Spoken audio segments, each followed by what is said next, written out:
It's a terrific Tuesday morning and welcome to the AM News here on the AM Show. My name is Pakwesi Shandov. So, very first story, the Ministry of Education has launched investigations into Monday's chaos on the campus of Islamic Senior High School in Kumasi. 30 students of the school were hospitalized following a clash between irate students and crowd control police at the institution. The students were protesting pedestrian knockdowns involving some students and teachers of the school. Deputy Education Minister John Ntimfojo says the ministry will investigate the clash and institute appropriate measures. Ohiminteria reports. Hundreds of parents besieged the school premises in an attempt to seal their walls following news of the police-student clash. But they were left disappointed as police denied them access.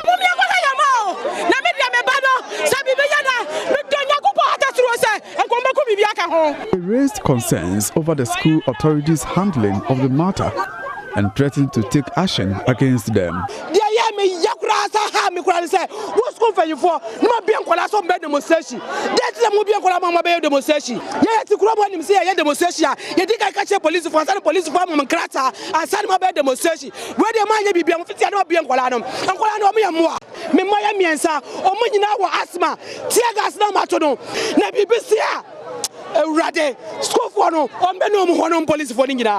The Inspector General of Police, George Akufu-Dampare, who visited the school and some affected students in hospitals, promised to look into the conduct of police officers detailed to maintain law and order in the school. We want justice! We want justice! It comes as police fired warning shots and tear gas into the protesting students who blocked the Abreport Junction Barakesi Road in protest of knockdown of students and teachers. I also want to assure you that whatever happened in terms of the policing aspect of it, we are going to look into it and take all actions that need to be taken to ensure that at the end of the day, the right thing is done, professionalism is deepened in a manner that will not create a situation that will put the life of anybody at risk.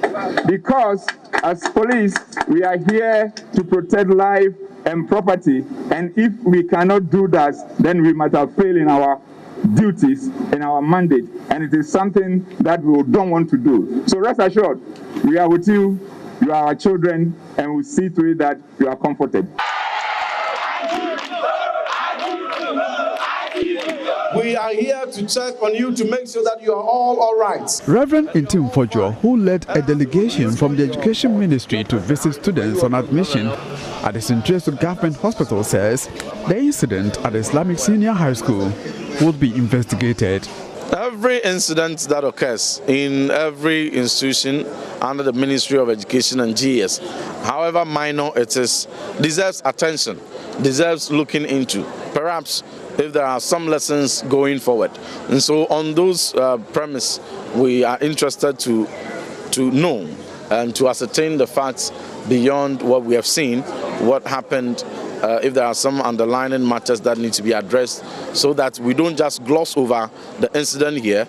If we're able to deeply and in detail address the matter, it will help ensure that this doesn't recur here and doesn't also show up on other campuses. Meanwhile, calm has been restored as agitated parents leave the school. It is, however, not clear when normal academic work will resume. From Kumasi, for JoyNews, Ohiminteria reporting. To the earlier time. Now, it's a school whose classroom block is a death trap replete with several cracks and gaping holes. The makeshift structure constructed to complement the dilapidated block is also weak. There is no decent furniture in the school, and the pupils sit on bare sand, logs, wawa boards, or stones. That is the situation of Balawa Primary and the JHS in the Wa West District of the Upper West Region. Rafiq Salam reports that the community members are therefore appealing to government, benevolent organizations, and individuals to come to their aid. Due to lack of basic school at Balawa, located at the outskirts of the Wa West District, pupils in the predominant farming community hitherto walk several kilometers, sometimes crossing rivers to attend school.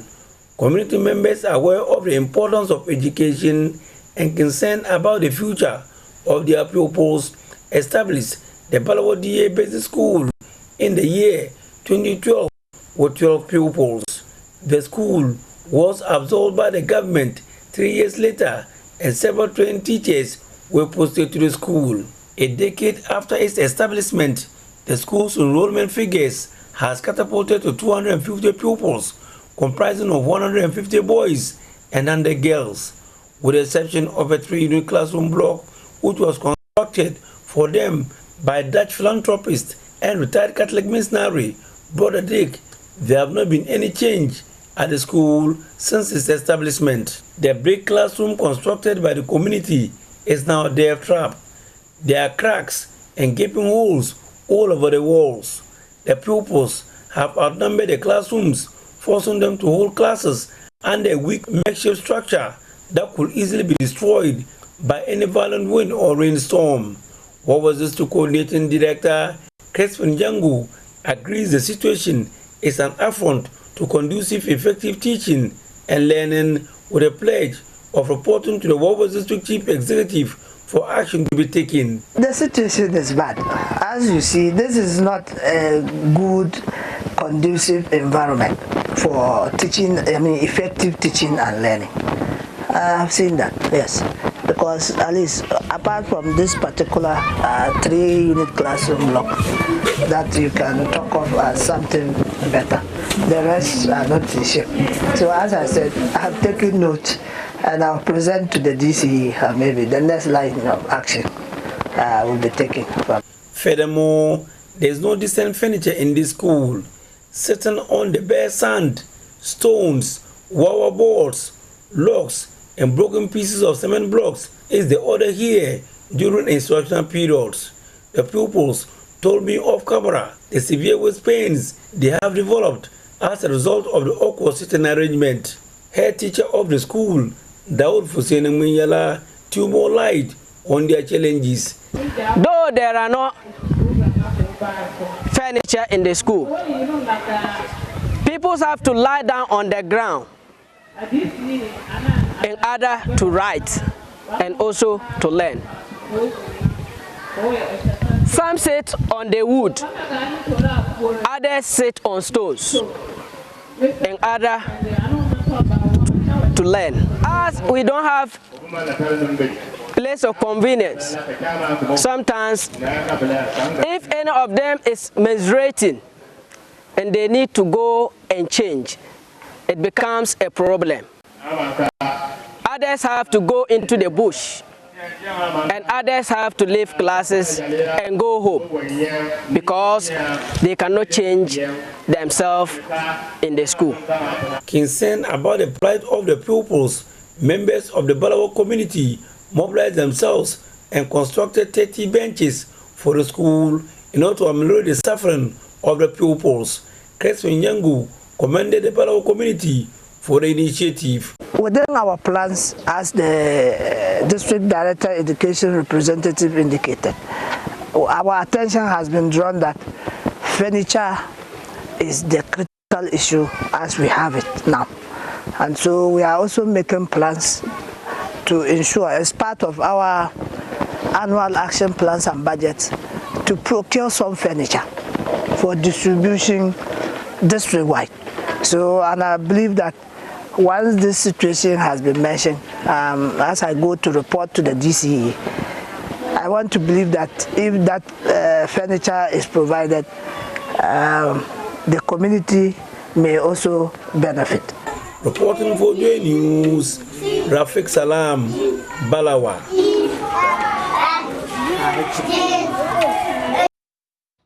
Let's now turn our attention to the Bono East region, where police in the Techiman municipality have commenced investigations into the murder of a man whose lifeless body was found meters away from his residence. The alleged murder, which is the second in 2 weeks, has left residents of Sansama, a suburb of Techiman, in a state of shock. They therefore want improved police patrols, especially at night, to help curtail the menace. And Asabet has more on the following report.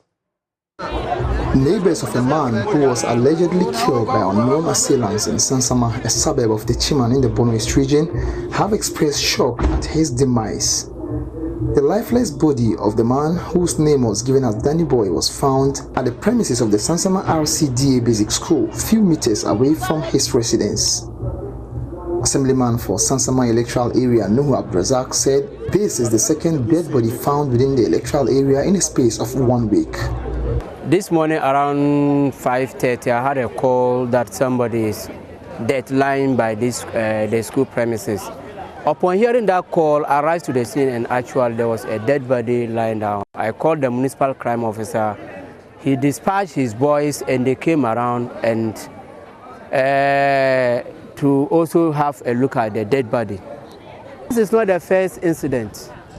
Just last week, there was a body we picked down Sansama here with parts of the body taken away. And within this month, there was another dead body that water carried to the other side and we had to go and pick the body. In fact, the insecurity in Sansama is too much. He cautioned the people to take their personal security seriously and attributed the lack of street lighting in some areas as the major contributing factor to the menace. We should always have 100% sure that I'm so strong enough, because the operation all happening in Sansama here, it's not like one-on-one attack. Let me be said, it's like a mob of people attacking somebody. So no matter how strong you are, they'll overpower you. And again, darkness within the electoral area. There are some places or some spots within the electoral area, very, very dark, and they're also threatening security there. So I am sure with the current happening in my electoral area, MC will respond to me so that those dangerous areas will get some street light to fix there, so that it will help reduce these menace happening in my electoral area currently. One of his colleagues at work, Kweku Eje, described the situation as worrying.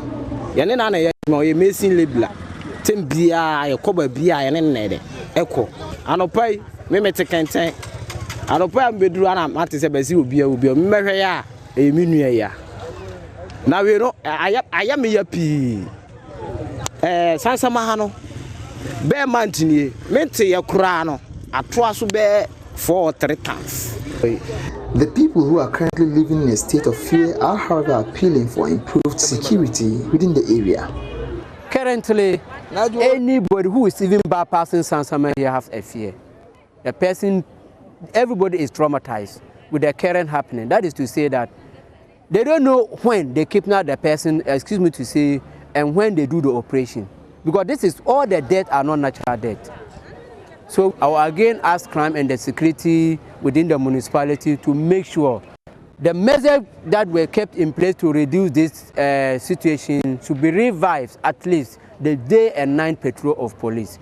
I'm expecting that they should come back, and if they are already there, in fact, they should beef up so that it will help reduce this criminality. The police, who have already commenced investigations into the matter, however, declined to speak to us following a directive by the police administration. Anna Sabit, JoyNews, Sansama in the Techima municipality. Now, still in the Bono East region, Kwesi Edujan, the regional minister, is asking the people of the region to plant more trees to help restore the landscape at the Bonya Imprisi Sacred Grove. He says this will protect the Boyem Bat Cave as well as enhance tourism in the area. Mr. Edujan was speaking at a tree planting exercise to commemorate this year's Green Ghana Day. And that's a bit once again. The Green Ghana Day is a Government of Ghana initiative that seeks to create an enhanced national awareness towards the restoration of Ghana's degraded landscape. Here in the Bono East region, the day was marked here at the Bonya Imprisi Sacred Grove, where about 6,000 trees were planted around the Imprisi community to help save the Boyem Bat Cave, an important tourist site in the region. Regional Minister Kwesi Edujan noted that the move would help save the bat colony as well as enhance tourism in the area. Bono East, we are endowed with potentials when it comes to tourism. Unfortunately, most of our tourist sites have been degraded. Okay, so it is time for us to reclaim it. If you look at over here, it's a bat colony. We have a lot of bats here. Okay, it's an environment that the people met in its green nature. But for the activities of mankind, the area has been degraded. So we in the region, we want to focus purely on tourism, aligning tourism to the greening of Ghana. Regional Manager of the Forestry Commission, Lucy Amontim, disclosed that the region is tasked to plant about 1.2 million tree seedlings across the 11 districts of the region. We were tasked to plant 1.2 million within the region. For the commemorative site, we had it at the Boyem in Prince's Sacred Grove, where we are planting 6,000 trees today. And they've been tasked to ensure that they are nurtured to maturity. Member of Parliament for the area and former Minister for Tourism under the erstwhile Mahama administration, Elizabeth Ofosu-Ejari, lauded the project and appealed to the constituents to make tree planting a habit. What I have for my constituents is that we have the soil, we have the land. Let's make tree planting a part of us. Even in your own farm, you can plant trees. You can plant economic trees. They all help the ozone layer. They all help the environment. And it will bring our forests back, because Bunu East, we used to have a lot of forest cover. We know through human activities, these have come down. And so my message to my constituents is that let's plant trees and nurture them. District Chief Executive for Techiman North, Everson Adudonko, on his part stated that the site, if properly managed, have the potential of improving the livelihood of the people as well as the local economy.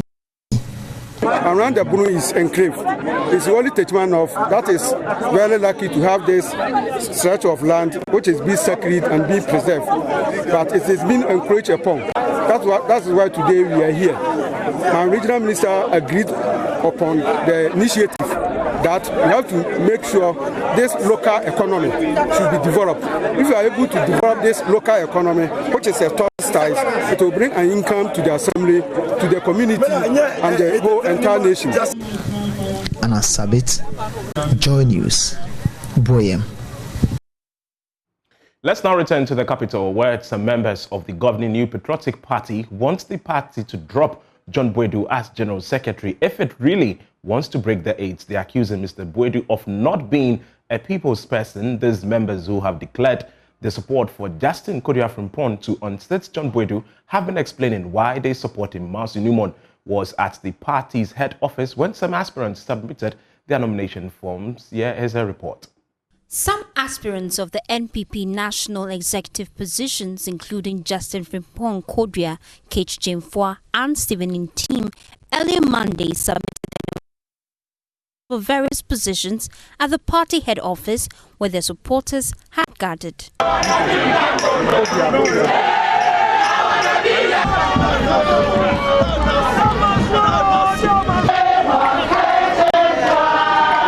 One position that will be keenly contested is a General Secretary position.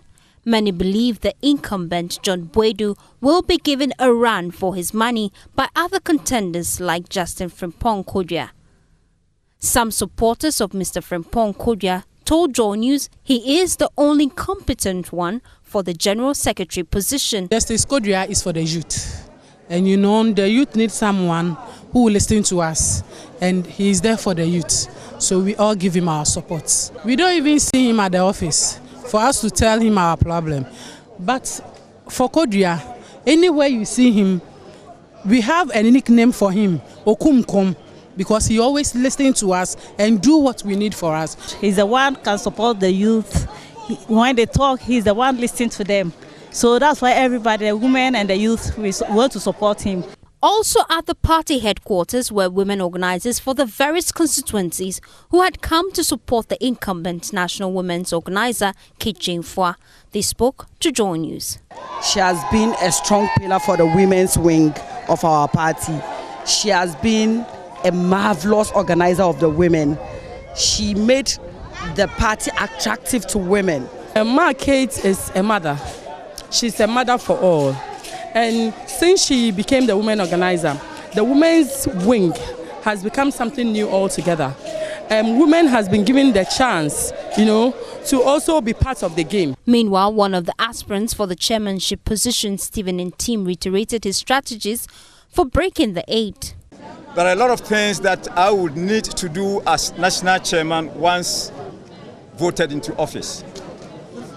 But I'm zeroing on one key aspect of it. That is the ability to rally the party behind and together so that we can prosecute the agenda of breaking the age for a new patriotic party in December 2024. We've gone through a series of elections from the grassroots, the very grassroots, polling station elections, electoral area coordinators elections, constituency elections, regional elections, and we are now warming up for the ultimate, which is the national elections, the election of all national officers of the party. However, submission of forms is expected to end on Wednesday, June 15, 2022. Marcy Newman's report for JoyNews. That's all time would allow. The show continues with Benjamin Mbenis. My name is Pakwesi Shandov.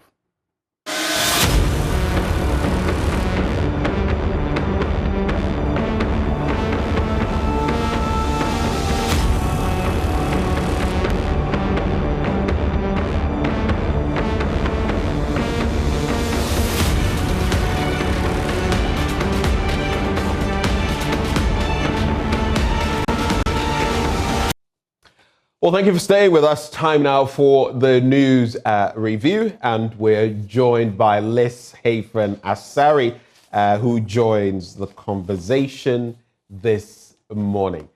A very good morning to you, Liz. Thank you for your company, as always. Thank you for having me. How's Tuesday treating you?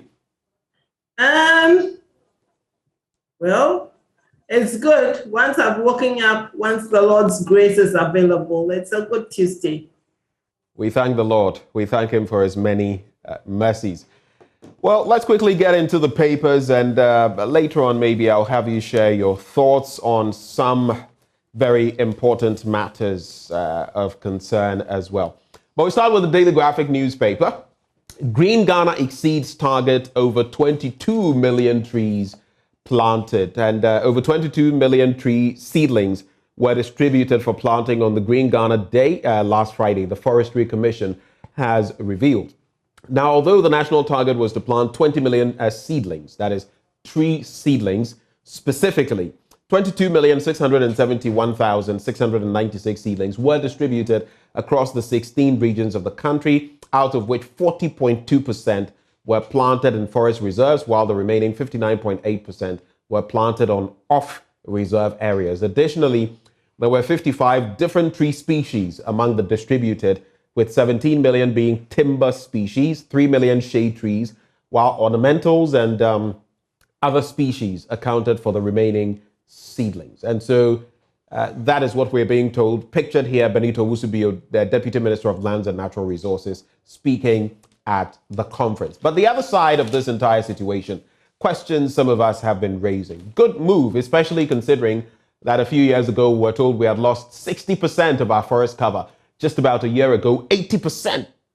So it is indeed a tricky situation. But the trees we planted last year, what account are we giving for them? Mr. President says about 80% of them survived. Here we are being given specifics. In that, we have no specifics. Where are the specifics? And how do we ensure we got value for money from the previous planting?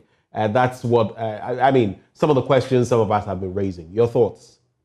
Yes, and I ask the same questions too, because if we keep planting trees and then they're not germinating or we are not taking good care of them, then it's like we are throwing money down the drain. Right. If we are planting 22 million trees, then we are ensuring that 22 million trees are going to sprout up and give the shade and give the afforestation that we want. We know that it's important to have the trees because it absorbs a lot of the toxic in the atmosphere and gives us carbon dioxide that has its own advantages. And then again, it's good cover because when it rains, then we know that our grounds would not suffer a lot of erosion. And so we need to pay particular attention. And when we talk about specifics, we're not talking specifics just in terms of money. We are just making sure that the people who are planting the trees are ensuring that the trees are beneficial to us. Otherwise, then why are we planting them? So then we need to take stock. We need to make sure that the trees that we are planting would give of the best for us. I remember when I was young, and I was saying to a couple of youth a few days ago, you could walk from Holy Spirit Cathedral to the stadium area without the sun hitting you, because there were trees on both sides of the road. You were walking under shade. Today, it's not like that. In a time when we used to go out to play, you could go and play knowing that you'd have a conducive environment to playing. The sun would not cause too much havoc on your person and on your skin, even though sunlight is good.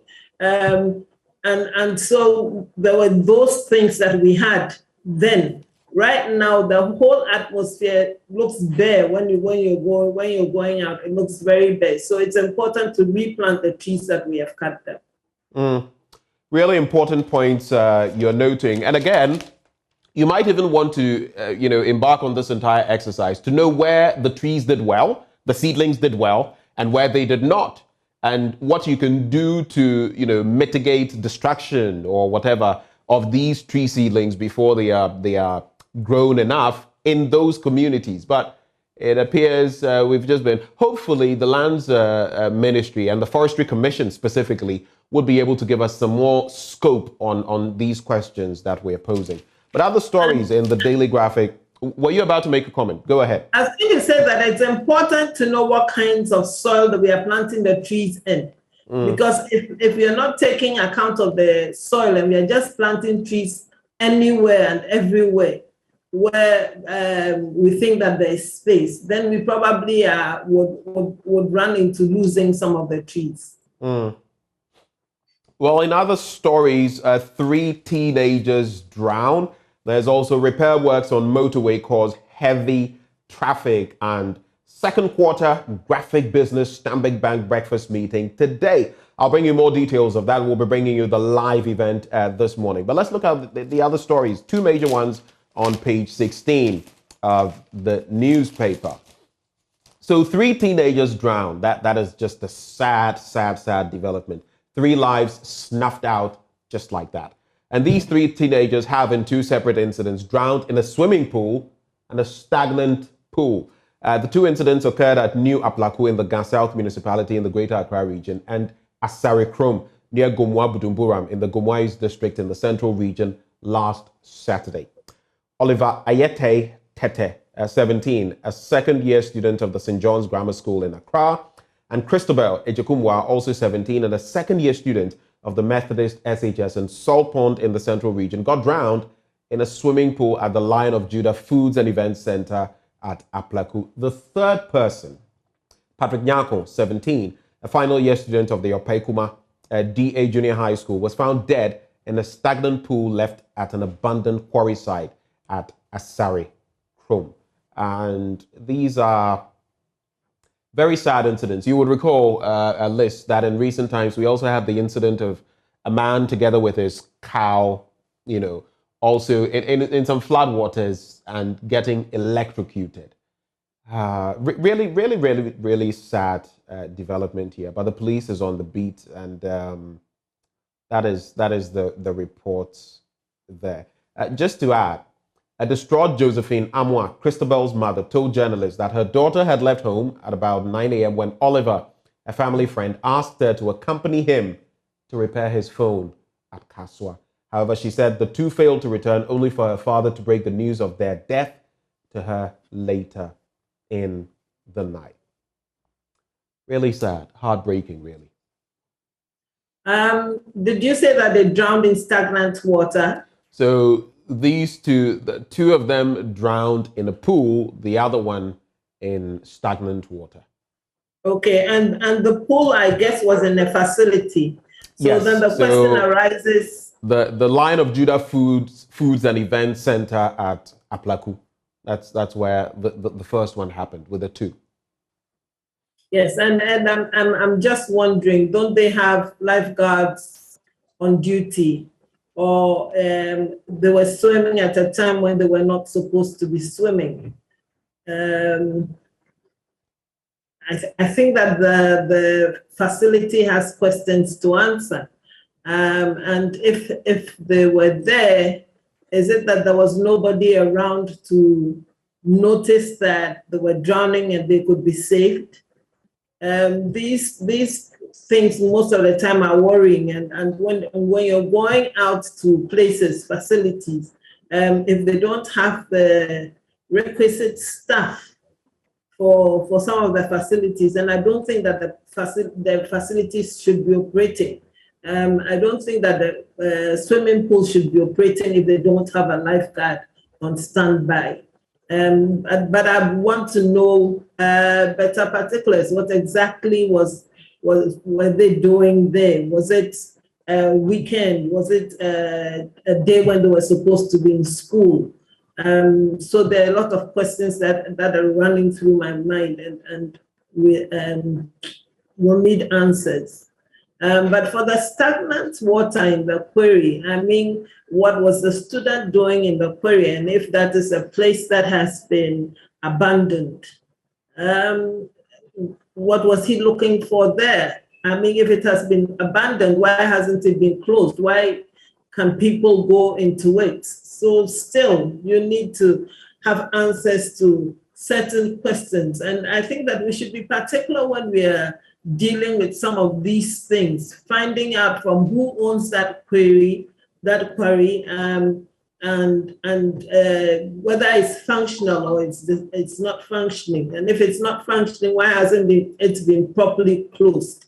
If that stagnant water has collected in areas that have been dug already, why hasn't it been refilled? If you're quarrying for stones and you've gotten your stones or you've gotten your sand, why are you leaving a place that can accumulate water and cause havoc? So I believe that the two facilities, we need to question the people who probably are operating there or are running those facilities. There's also the story I'll be bringing you shortly, but let me stay on page 16 of the Daily Graphic for now. Repair works on motorway cause heavy traffic, and commuters who use the Tema-Accra motorway have had to brace themselves for some weeks of gridlock along the stretch as officials race against time to complete the rehabilitation of the damaged La Klapa river bridge near the Accra Abattoir. Now, the rehabilitation work, which entered the second week yesterday, have seen officials of the Ghana Highway Authority create a 1 kilometer diversion on the Accra-bound stretch into the Tema-bound lane to allow for the removal of the damaged concrete slabs on the bridge. The situation created heavy vehicular congestion, which lasted the entire day yesterday, worsened during the rush hours, and a journey that ordinarily took between 20 and 30 minutes started taking over 2 hours. And we had some people who use the stretch from here, right here, talk about, share their experiences as well.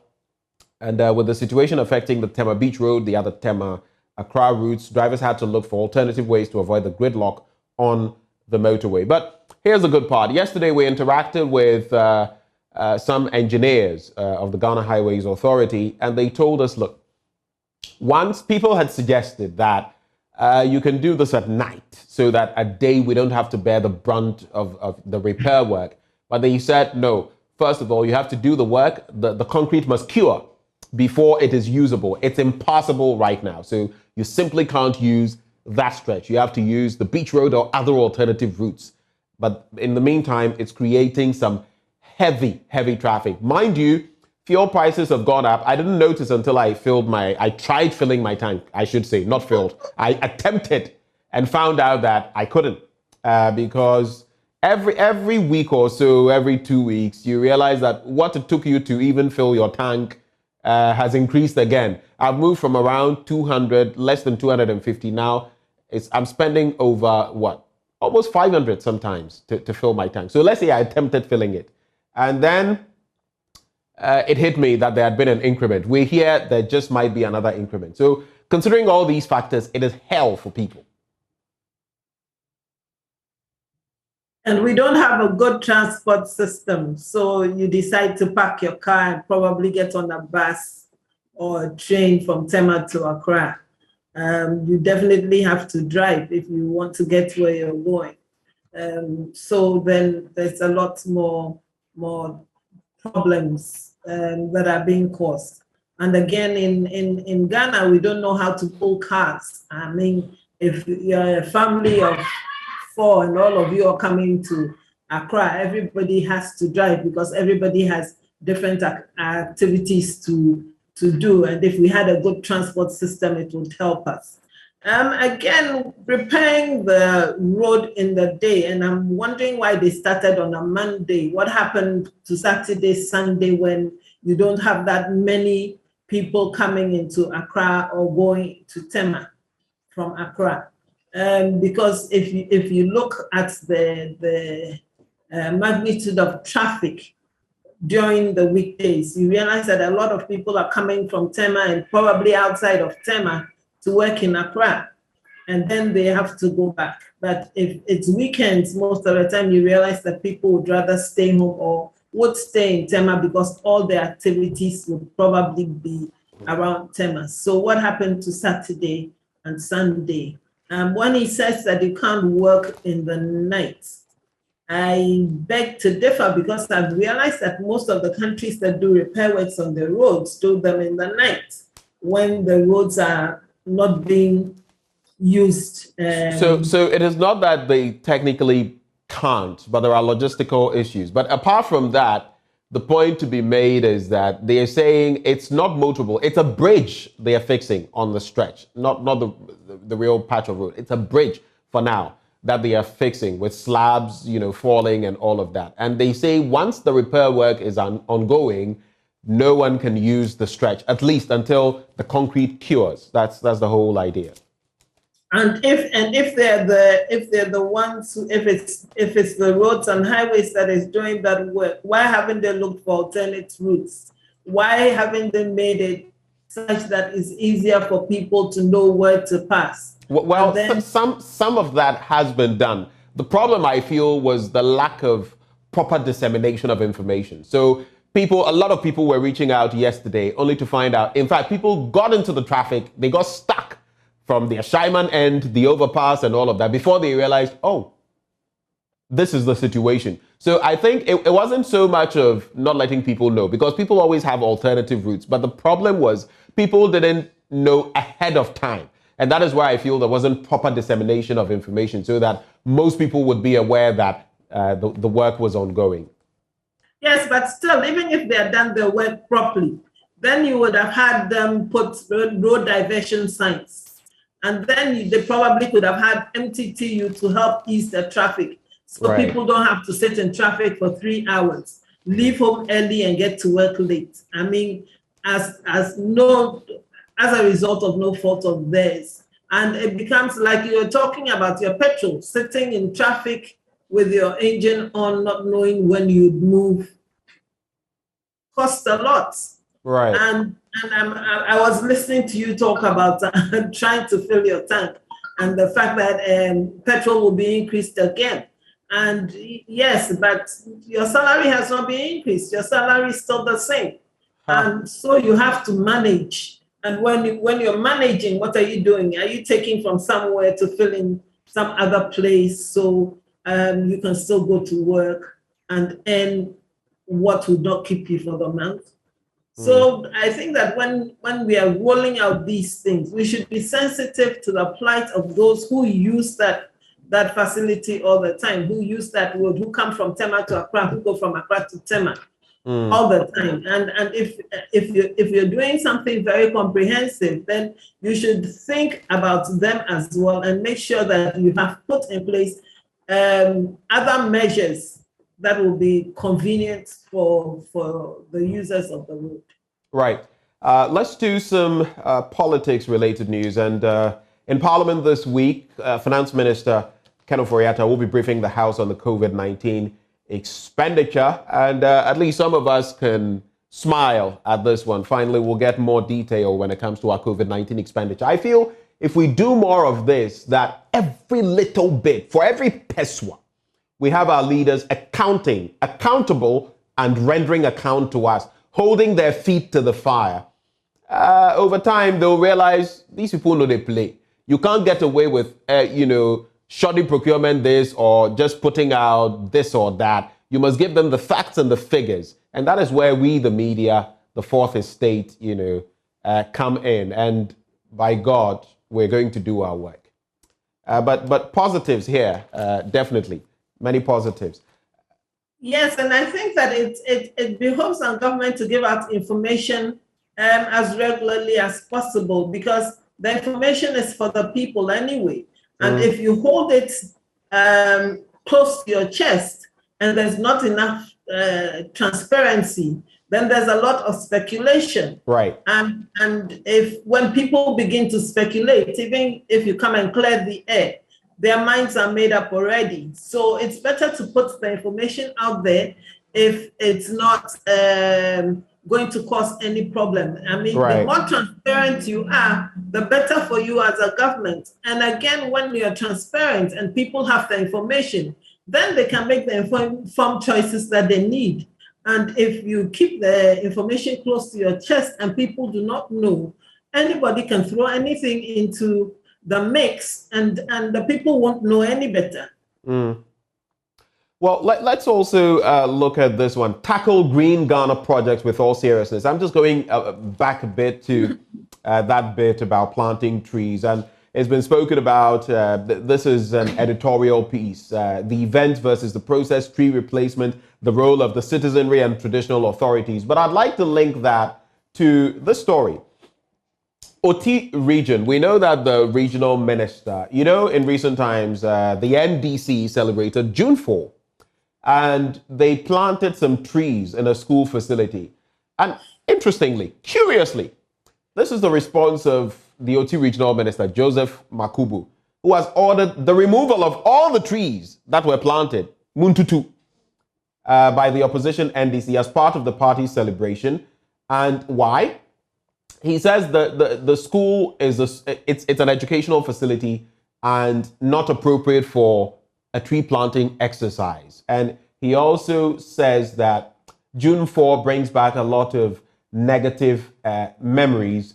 And so it wasn't a good day for them to plant trees because it would come back. It would just be more of commemorating the sad actions that will come and, remind people of their loss. Let me leave you to talk. Please don't, because I'm trying to make sense of exactly what he said. I'm trying to. I'm trying hard to make sense of what he said. I mean, planting trees to commemorate something for a set of people. And when you said NDC celebrated June 4th, I laughed because I know people who are not NDC who celebrate June 4th. They probably won't come out and stand and make noise about it, but they do celebrate June 4th. And planting of trees, even if it's commemorating something that in your view is negative, because it is positive to somebody else. We are talking greening Ghana, and we're looking at a bigger picture. If it's a school facility, I believe that trees in schools have a positive impact on the schools. Because I remember doing a few of my I mean, especially, I'm sorry, but especially in schools, and this is the Kwasa Senior High School, by the way, but especially in schools where you want, it's a positive. I remember being in school and some of the, so I find it even staggeringly curious that I would say it's a school facility, so, So you can't plant trees, but I was just going to say that some of our lessons were done under trees. If the classroom was hot, they took you outside to sit under the tree. It was a place where we could go and sit and read. It was a place where you could go and sit and cool off. And if this is a secondary school, then you don't want to be in the classroom all the time. It's good to sit outside sometimes and get a lot of fresh air. So what exactly is he kicking against? I'm trying hard to understand his reasoning. Because you plant trees on June 4, a few days later, you have Green Ghana Day. I think we should be saying hooray. I mean, I don't care about the political elements. And you know what this reminds me of? NDC did this, so we'll not continue it. NPP did this, so we'll not continue it. I mean, that's why we are where we are. We are too polarized as a people. Exactly. To make any choice. Let's do this quickly. Second quarter Graphic Business Stanbic Bank breakfast meeting today. And the second quarter edition of the Graphic Business Stanbic Bank breakfast meeting comes off. The theme is tackling unemployment to create wealth opportunities for Ghana, and is expected to serve as a major platform for participants to discuss one of the major problems facing the country, unemployment. The event, which will attract experts from academia, the business community, as well as human resource practitioners, will suggest ways by which government can accelerate efforts to address the problem. Now, those featuring Nanose Bonsu, president of the Private Enterprises Federation, there's Florence Hope Wudu, managing consultant, Purple Almond Consulting Services, and Dr. Edu Wusu-Sarkodie, economics lecturer, University of Ghana. If you have the opportunity, don't miss that. But let's quickly look at the Ghanaian Times list, your favorite newspaper. My mother newspaper. Your mother newspaper, of course. National Cathedral Project. They really trained me. Pardon me. They really trained me. Yeah, we're fully aware of that. And look at you. Look at you. We're grateful. National Cathedral Project will pay off, Ken Oforiatta says. You know, Ken has been speaking in recent times. He says the spirit of the nation and, you know, the soul of the nation and the fact that we have some things to do, but of course, there is also the spirituality, you know. So we're expending the seed money, $25 million, in a country where some kids don't even know what a computer looks like. Some of these matters, I'm getting tired, but it's nearly skipped my mind. Let me just add this list. So the other day I was having an interaction and I had one of the panelists, I've forgotten whom, talking about the fact that, oh, I don't know whether it was, okay, I don't want to hazard a guess because I may miss it. I think it was yesterday with Musa Superior. And it was talking about the fact that money was expended for the National Mosque as well. There's a statement from COMOG, the Coalition of Muslim Organizations Ghana, and basically they are debunking that. They are saying, just to quote, "We, the Coalition of Muslim Organizations Ghana, on behalf of all Muslim organizations in Ghana, wish to state unequivocally and without any fear or favor that not a single peswa from the state was contributed by any political regime to the construction of the Kanda National Mosque." You know, some have used that to say that, well, we contributed here, so if we're doing same for a national cathedral, no wahala. But this is Komok saying, na lie. It never happened. I think that the National Mosque, if I remember correctly, was a gift from Turkey. Exactly. The same point I made yesterday. Yes. And so I don't think that any national contribution was made to the building of the mosque. I've tried hard to stay away from discussing the cathedral because but Liz, why? I mean, some of us have got flack, almost as though we were demons for talking about this. But the fact is, it beats me. We have so many needs. Exactly. Sometimes I want to tear my hair out, what is left of my hair. You have so many glaring needs, and you're going to build a national cathedral. Yes, and for the amount of money, you hear people say that, well, all our problems won't go away. That's right, all our problems won't go away overnight. But what are our priorities? I mean, what are we looking at first? It's good to have a house of God to go to as a nation. But looking at the crisis that we are in at the moment, is that what we want to focus on? when we have so many other priorities that would augur well for the well-being of the people that you want to go to the cathedral to pray. And so for me, it's a very worrying stance that government is taking, and those who are in certain levels of leadership are taking. I think that even if we speak about it now, people's minds have been made up, and so it won't stop. But I look at it as a failure on Parliament. I think that the legislature has failed as a nation, because if they're the ones supposed to be agreeing or giving the go-ahead. They are saying some of these sums were not brought to them. They have said that some of these were not brought to them. The finance minister counters that, but the rhetoric of some parliamentarians on the minority side is that we never were even aware of some of these sums of money. So sometimes you even ask yourself, fact, fiction, you look at the budget and so many things to be looked at. But it is what it is, isn't it? Okay, but still, even if they were not aware, now taking the money out, are they not aware?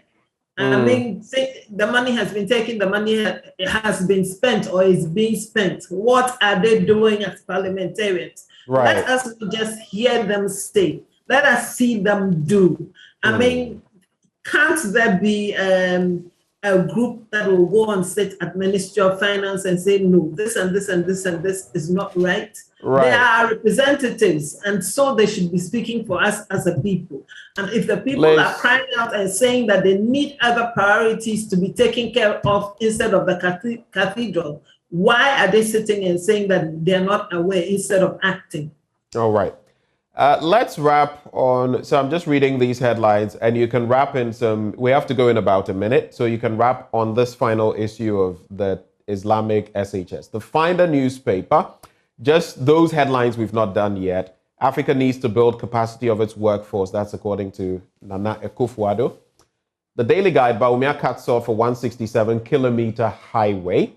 And then this one I want us to wrap with in about 30 seconds. Police fired tear gas on rampaging students, and 20 Islamic SHS students hospitalized. That's the final issue.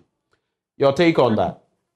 I have said that when it comes to the police and crowd control management, they do poorly. They do poorly because they always, I don't know if it's a knee-jerk reaction that, well, these people are demonstrating, so disperse them. And it doesn't matter how you disperse them as long as you disperse them. And there's no... The police has admitted its crowd control was poor. Yeah.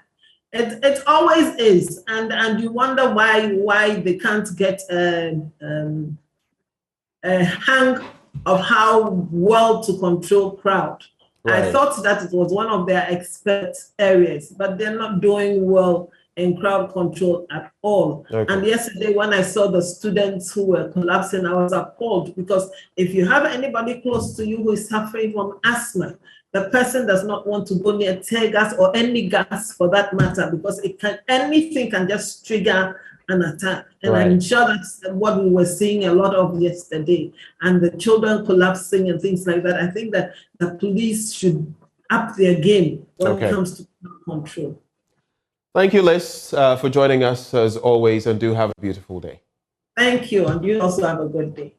Right before we get into sports, a happy birthday to three lovely people. Samantha Ewenam Oklu, today is your birthday. Happy birthday to you. Razak Larry is a cameraman with us. Today is your birthday as well. God richly bless you. And Derek Ekosam, my producer. Today is your birthday. We'll do something later, but this one just for reasons.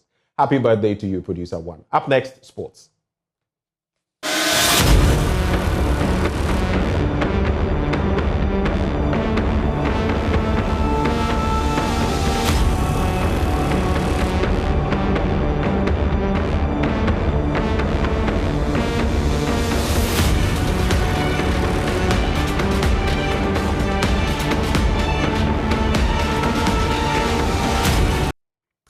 Welcome back on the AM show. We get into our big story this morning, but right before that, let me bring in Bernice Abuve Deliza. Good morning. How are you doing? I'm doing great. How are you? Another morning, and here we are. Yeah, definitely. It's great to be here, and we'll just zoom into a big story of the day. And as you may be aware, the acting Deputy Ashanti Regional Police Commander has been removed from post along with 2 other officers, and those officers have been interdicted, not removed, following the Islamic SHS shooting incident. The Ghana Police Service and the Ministry of Education are investigating the matter.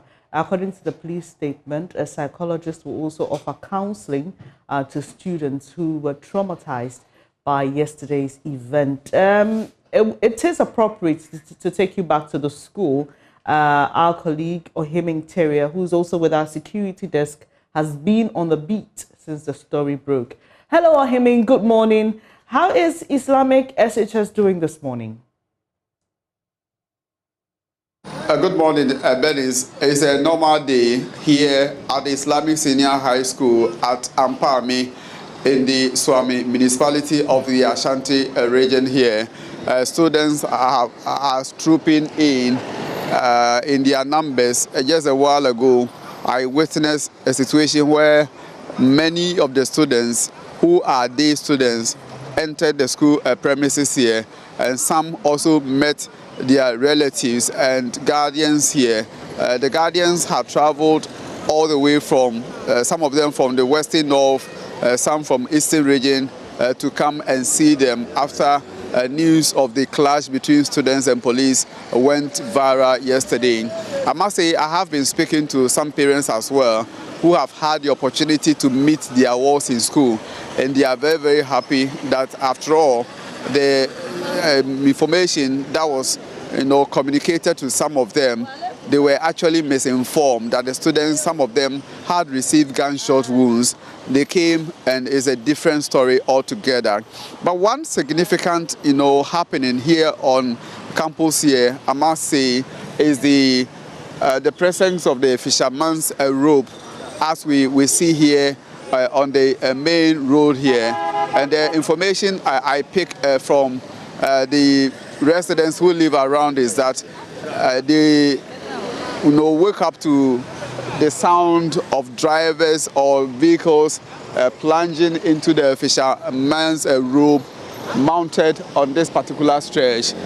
When I spoke to sources, my information is that this is in reaction to a promise made by the Inspector General of Police, George Akufo-Dampare, that in the interim, some measures will be put in place to safeguard lives and property, at least to protect the lives of students and teachers who use the Abripo Junction Barikese stretch here.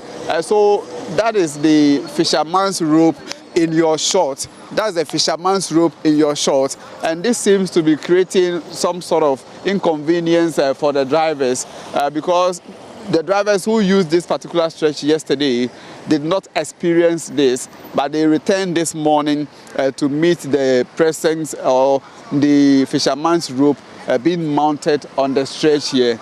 So it has created some sort of traffic congestion.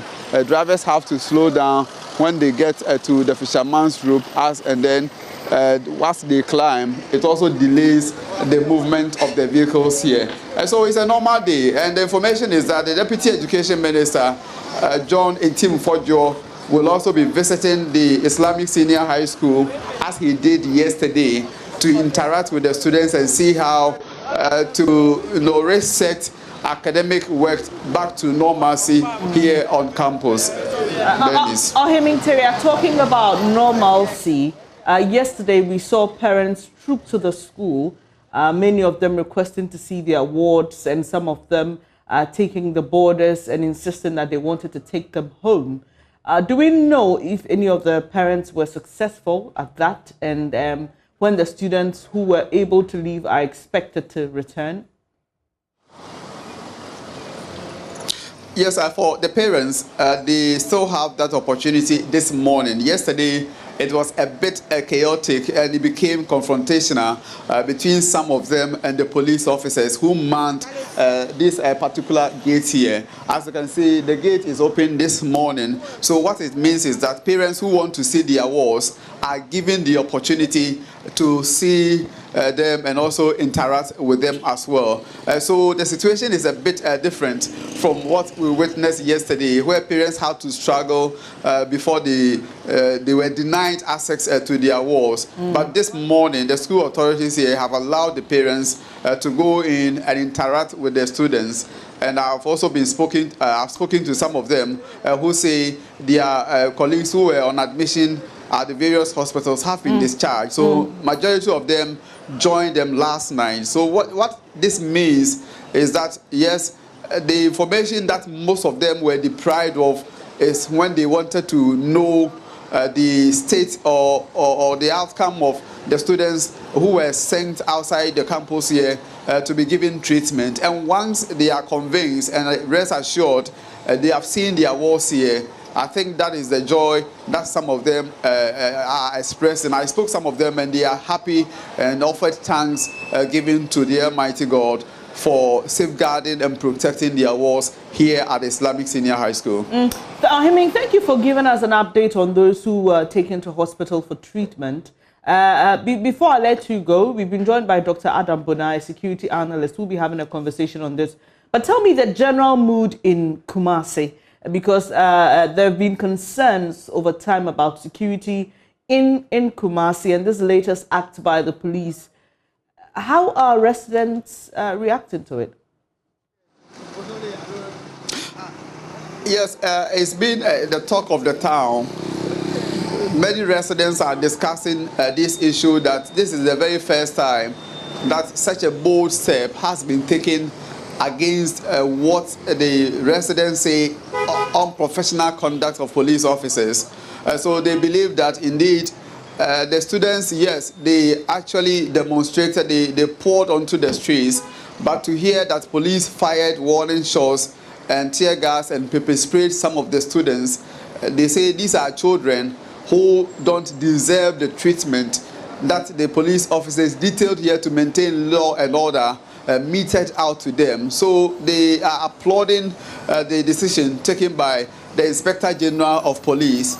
But some of them are also, expressing some mixed feelings.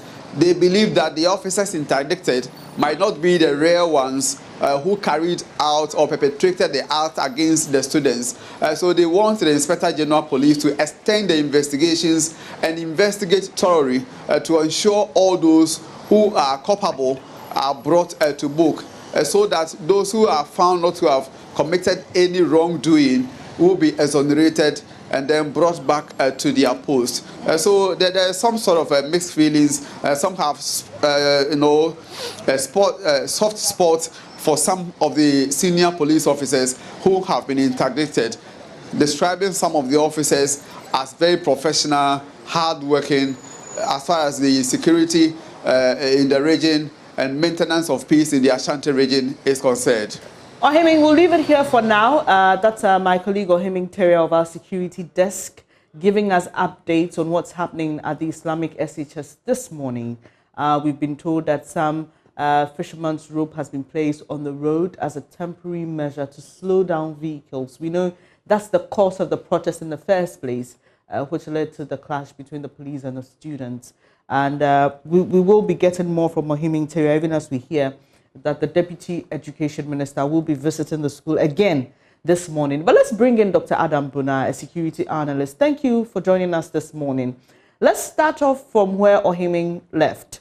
There are people who think, why punish these senior officers for something probably they may not have been aware of? As a security analyst, I'm sure you are aware of the protocols. And for those who don't understand why senior officers will be held responsible for an act, even though they may not have been on the ground proper, just help us understand how these things work. Well, good morning, and good morning to your co-panelists. Well, for those who don't understand how these things work, somebody must take the ultimate responsibility.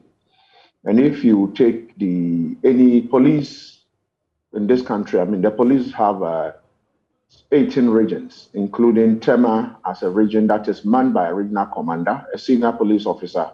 And then the last but one region that was created is the Kaswa area as a region. I know there are other regions that are likely to come, on probably in not so long the future.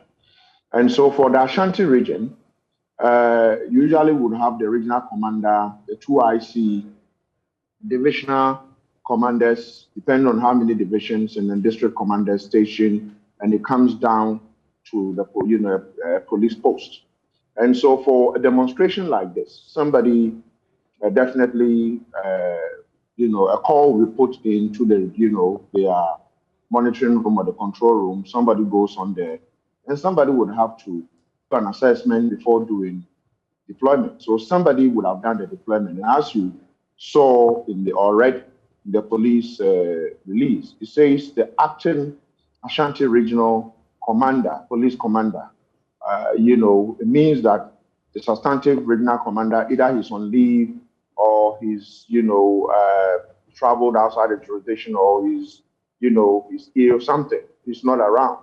And therefore, just like we saw in Ejra, where nobody really got punished, in this case, somebody would have to bear the ultimate responsibility for the mess and the chaos that took place yesterday around Abrepor Islamic University, secondary school, within the Islamic secondary school.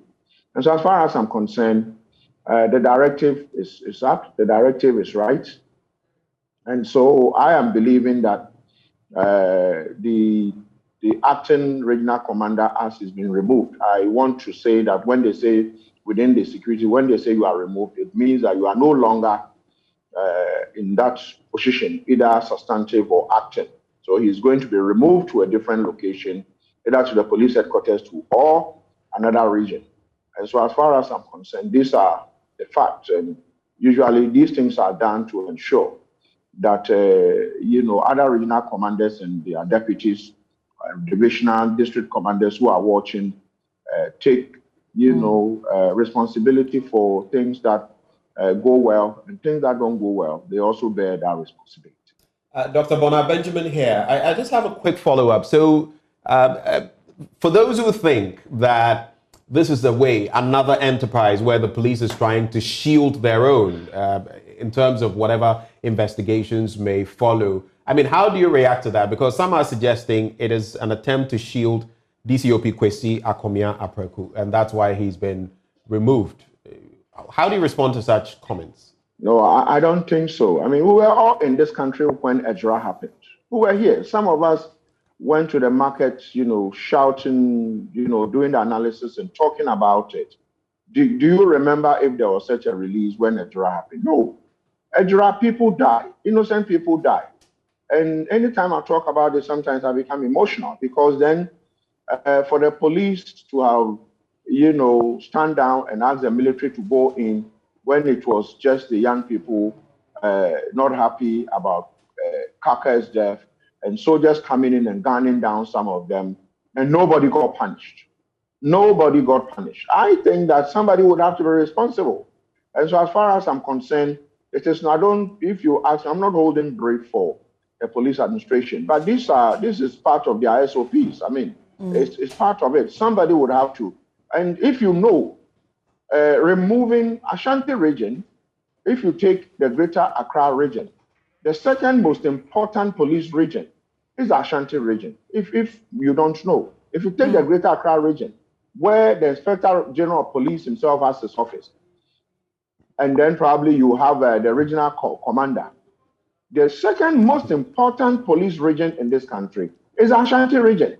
And so if you are a regional commander, a divisional commander, and for lack of performance or non-performance, or for some of these reasons you are removed, that itself is an indictment on you. Yeah. That itself is a huge punishment. It's something that, no officer would want. All right. If you go to the Greater Accra region, go to the regional commander's office, and you will see in the life of Ghana police, how many regional commanders? If you last out, sometimes it's just about a year, 2, and you are gone. Ashanti region is about the same. And so as far as I know, last night I was told investigations have commenced, but the role and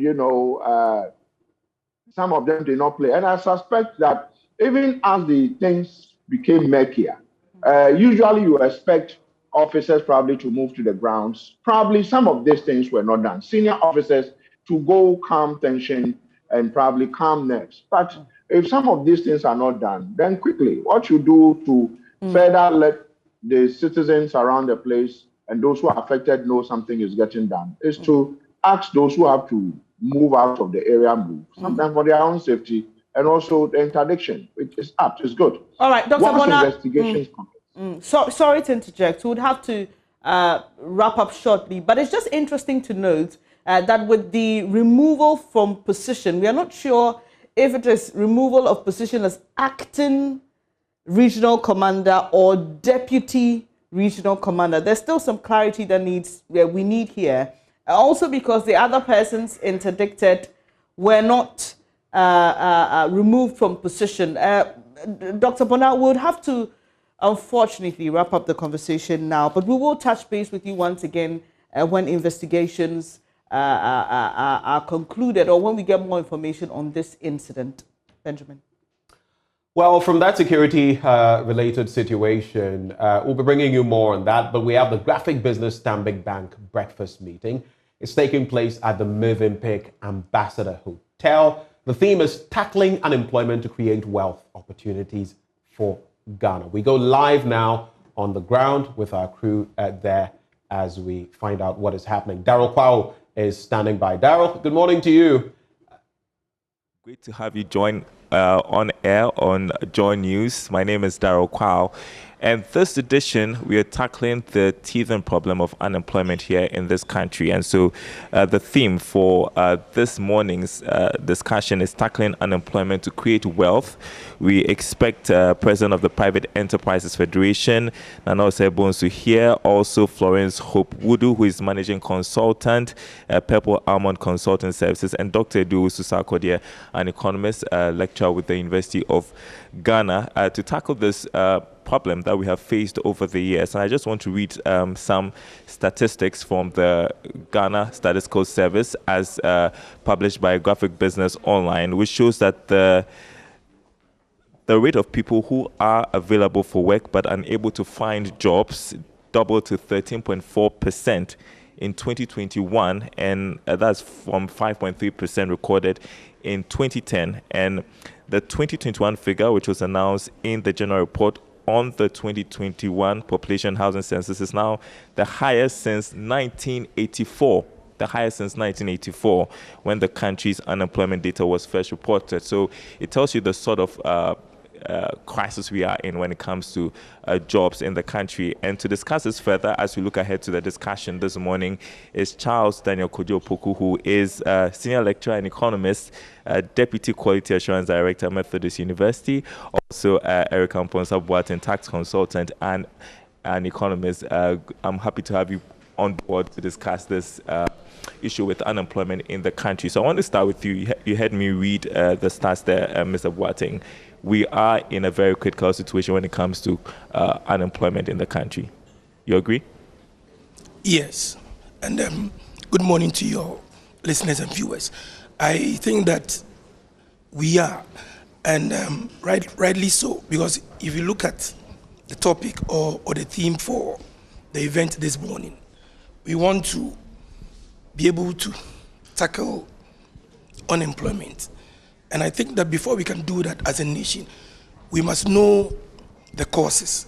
Once we're able to identify the causes, then of course we can look at. So what are the causes then? Yes, if you look at unemployment, there are basically 3 or 4 types of unemployment. Okay, we have the structural, we have the cyclical, we have the seasonal, and probably we can also talk about the frictional. And so once you're able to identify each one of them, then we'll be able to deal with them and ensure that we're able to reduce them or reduce unemployment. And once we do that, then we're able to generate or create the wealth that we need for economic growth and development. Well, speak about creating the wealth for economic growth and development.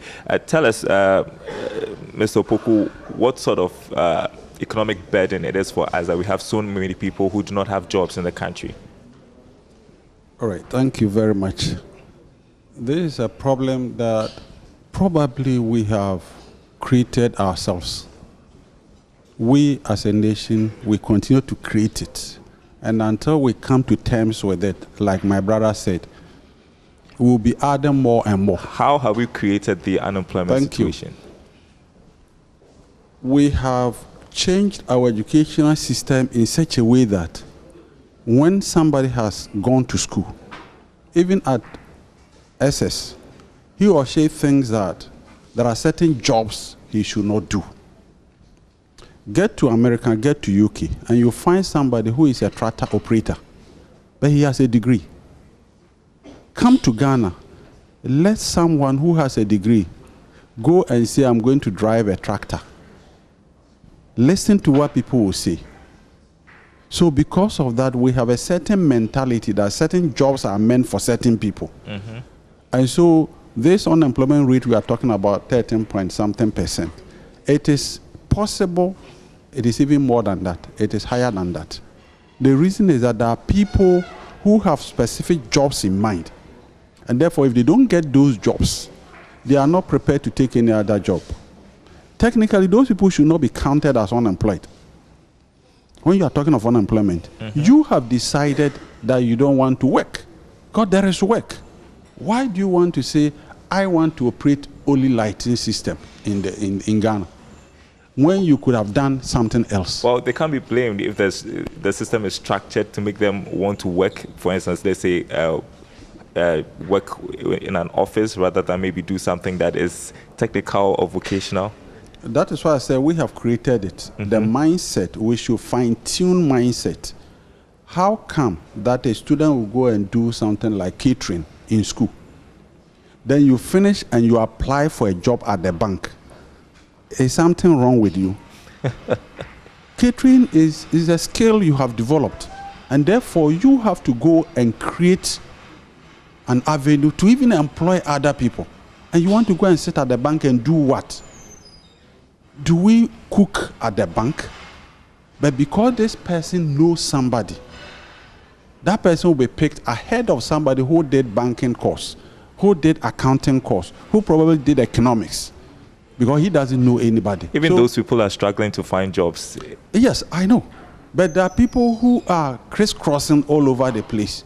But when you look at what they have, they shouldn't have gone there in the first place. That is why I started by saying that we have created a problem, and if we don't solve it, we will even create more problems. And I guess we all got the wake-up call when the finance minister said some time ago that there are no jobs in the public sector anymore, which sort of revived interest in entrepreneurship. If you read the data from the Ghana Statistical Service, we are told that most of the unemployed are between the ages of 15 and 24.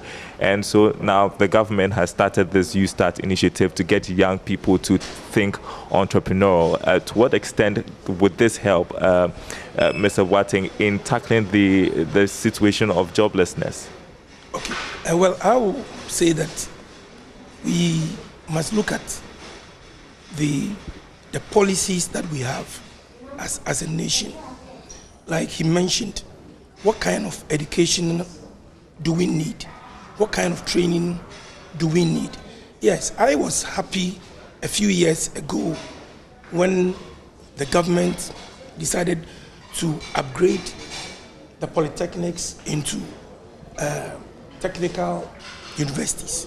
But let's ask ourselves, if we have a technical university, my understanding is that university will produce graduates in carpentry, masonry, and all that. But we find most of these universities pursuing courses like banking, finance. Okay, so like he said, we are even making it worse because the policies that we have, our educational structure at the end of the day, what type of graduates are we churning out? Look, there are certain jobs, but I can tell you, people do not have the requisite qualifications to take up those jobs. And so, if the kind of education or the educational policies that we have, at the end of the day, they are even going to make the unemployment situation worse, then where are we going as a nation? Look, government also takes or makes certain decisions, and immediately that decision is made, immediately there is unemployment. I'll give just one example. Okay. Oh, can I go ahead? We just have 3 minutes, so I'm going to give you 1 minute so that Mr. Opoku will have the other 2 minutes. So, for example, you agree with me that the moment government said they were going to implement e-levy, the Momo operators, I'm telling you, about 60 to 70% lost their job, because prior to 1st of January, people went and withdrew all their monies. And so those who were even doing those small Momo transactions, they all lost their jobs. Okay, we look at farmers. Okay. Farmers, okay.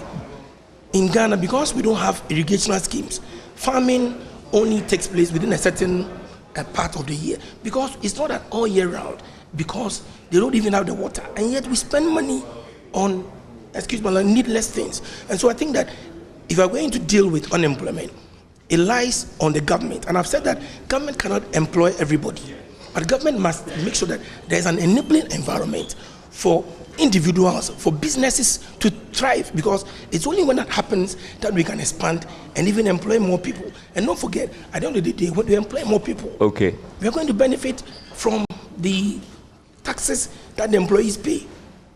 So probably we can look at that some other time. Mr. Opoku, we recognize that government alone can't do this, even though it holds a lot of the responsibility as well. How else can we fix the unemployment situation aside from government and its policies? The private sector is the way forward. That is the truth. But we have to fine-tune the Ghanaians' mind. That's why I've given you an example, that you don't necessarily need to go and sit in the office because you have completed a university. Look, go to the farm. There is a whole value chain businesses lying there, and nobody is thinking about that. Okay, we've got to go. I just have to point out that there are lots of people who are starting to think like entrepreneurs who want to do stuff, but then now they are complaining about the cost of doing business and whether or not the business environment is favorable. So we're going to go to the hall in a bit to start this conversation on the unemployment situation and how we should fix that so we can create wealth for our economy. My name is Darrell Kwab. Thanks very much, Charles Daniel Opoku, who is Senior Lecturer Economist, Deputy Quality Assurance Director at the Methodist University, Eric Amponsa Boateng, Tax Consultant and Economist. I'm going to hand it over to you, Winston Anwa, as we kickstart the second quarter edition of the Graphic Business Stanbic Bank Breakfast Meeting.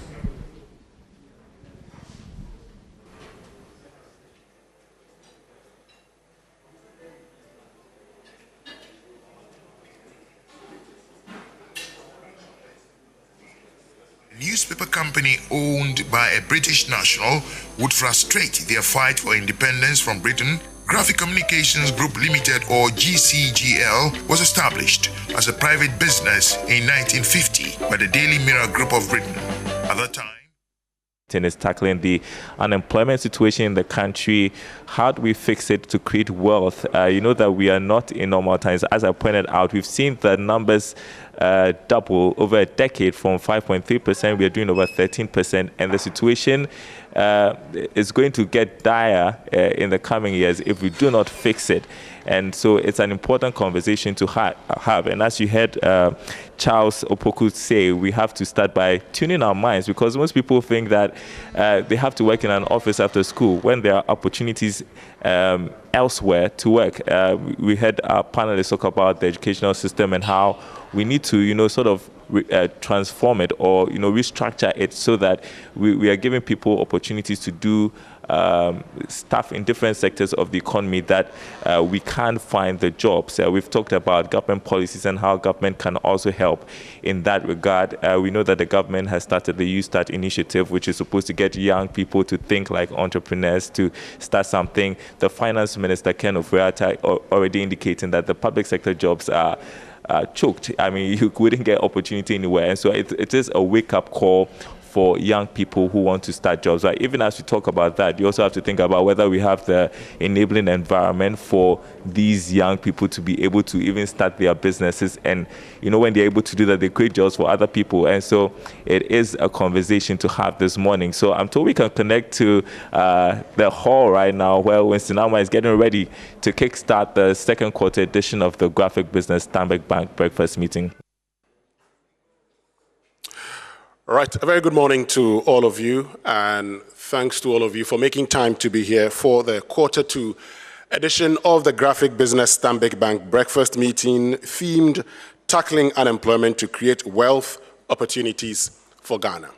Now, with Ghana's current unemployed rate standing at 13.4%, with almost 500,000 being first-time job seekers, it's very important we have this conversation, a conversation about tackling unemployment. In the 2022 budget, we saw the ambitious plan of government to create 1 million jobs in 3 years, dubbed You Start. Some 10 billion Ghana cedis, according to government, will be spent over the period in ensuring that we are able to tackle unemployment in Ghana.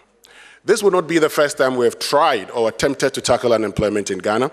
Of course, we've had the National Youth Employment Program, which became the Ghana Youth Employment and Entrepreneurial Development Agency. We have the Youth Employment Agency. In the past, we've had LESDEP, we have had YesDEP. The question is, why are we still faced with unemployment in this country? And that's why today it's important that we are all gathered here to deliberate, discuss, and find solutions to it. But most importantly, look at the opportunities for Ghana when it comes to tackling unemployment to create wealth. My name is Winston Amoy, and I'll be in charge of this ceremony. We'll invite Rachel Addy to give us the opening prayer.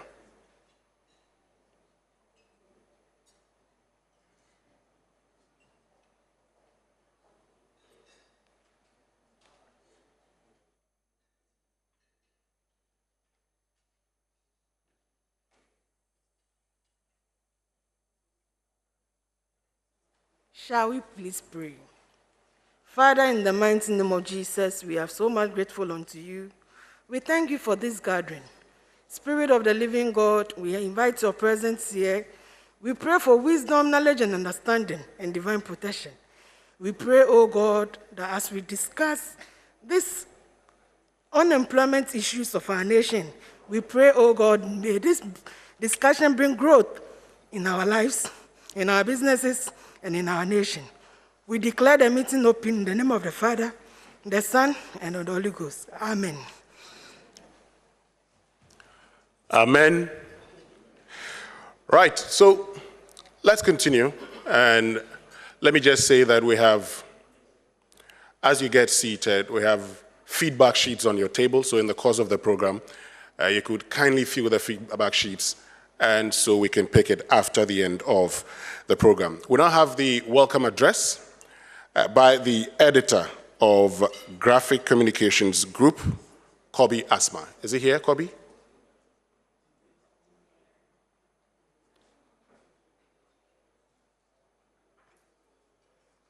Okay, if Kobi is not here, then I think the lot would fall on Charles Benoni Okain to give us the welcome address.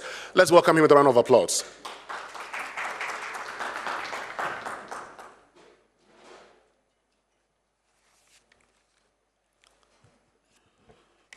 Hi, Tomates.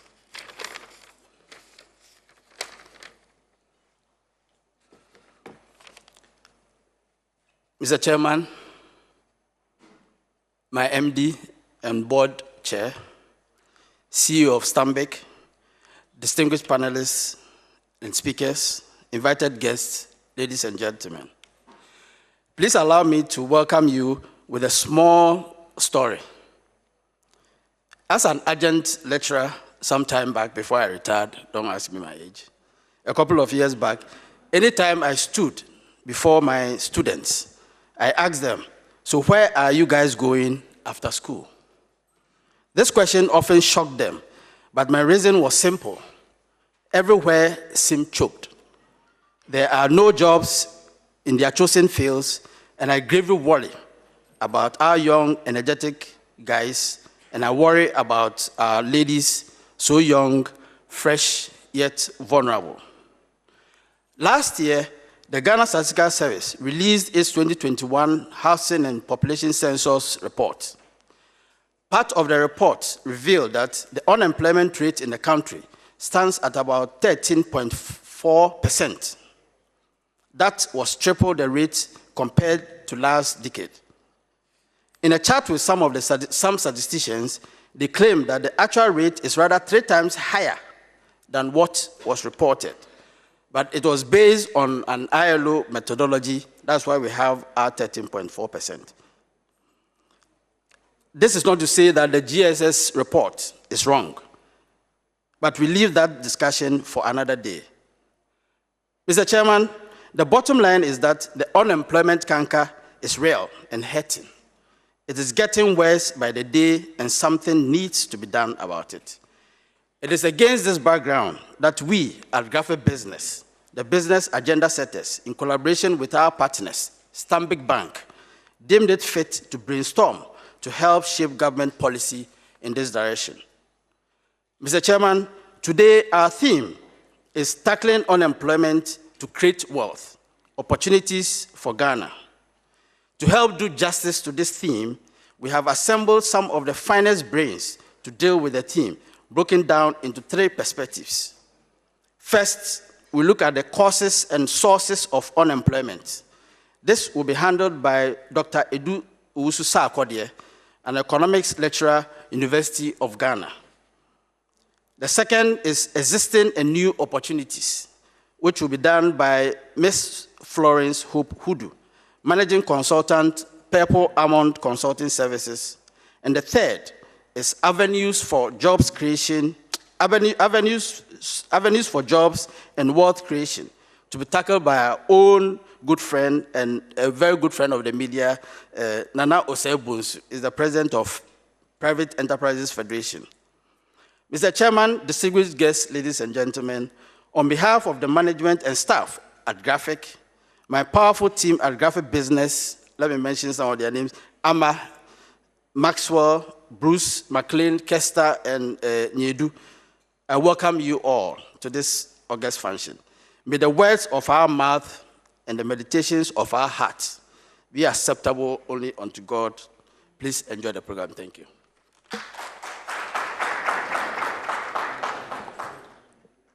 Thank you very, very much, Charles Ben-Oni-Okain, editor of the Graphic Business, and my very good friend. Yes, you've made a very important point, the point about 13.4 and whether it really captures Ghana's situation. Of course, the ILO says if in the last 7 days you have worked, you're considered employed. And so if anybody worked over the period, got paid for it, that person would be considered employed. But the question is, after the census, what happens to those people? The Ghana Statistical Service has told us that it will be conducting quarterly surveys to be able to know the rate of unemployment in this country. But that's something that hasn't started yet. Thank you once again for welcoming all of us. Would now invite the Chief Executive of Stanbic Bank, Kwame Nasumening, to give us his opening remarks. And let's welcome him with a round of applause.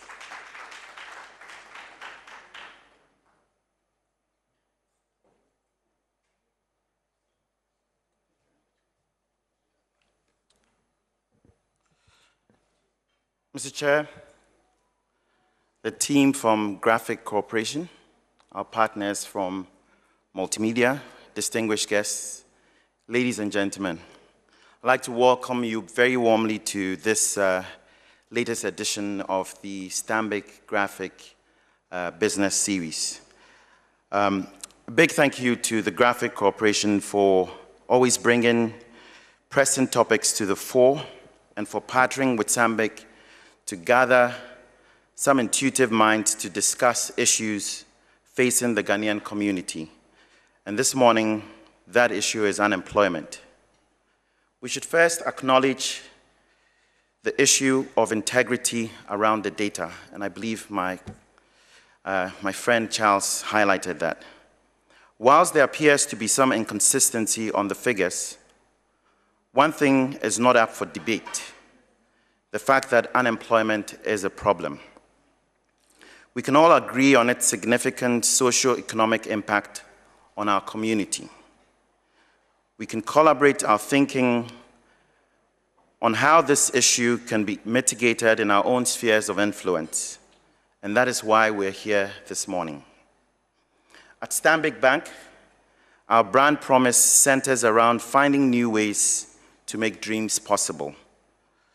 The dreams of parents wanting to offer their children the best education, the dreams of graduates wanting to enter the workforce and put their newly acquired skills to good use, and equally, the dreams of the budding graphic designer, retailer, or technician to catalyze their business aspirations.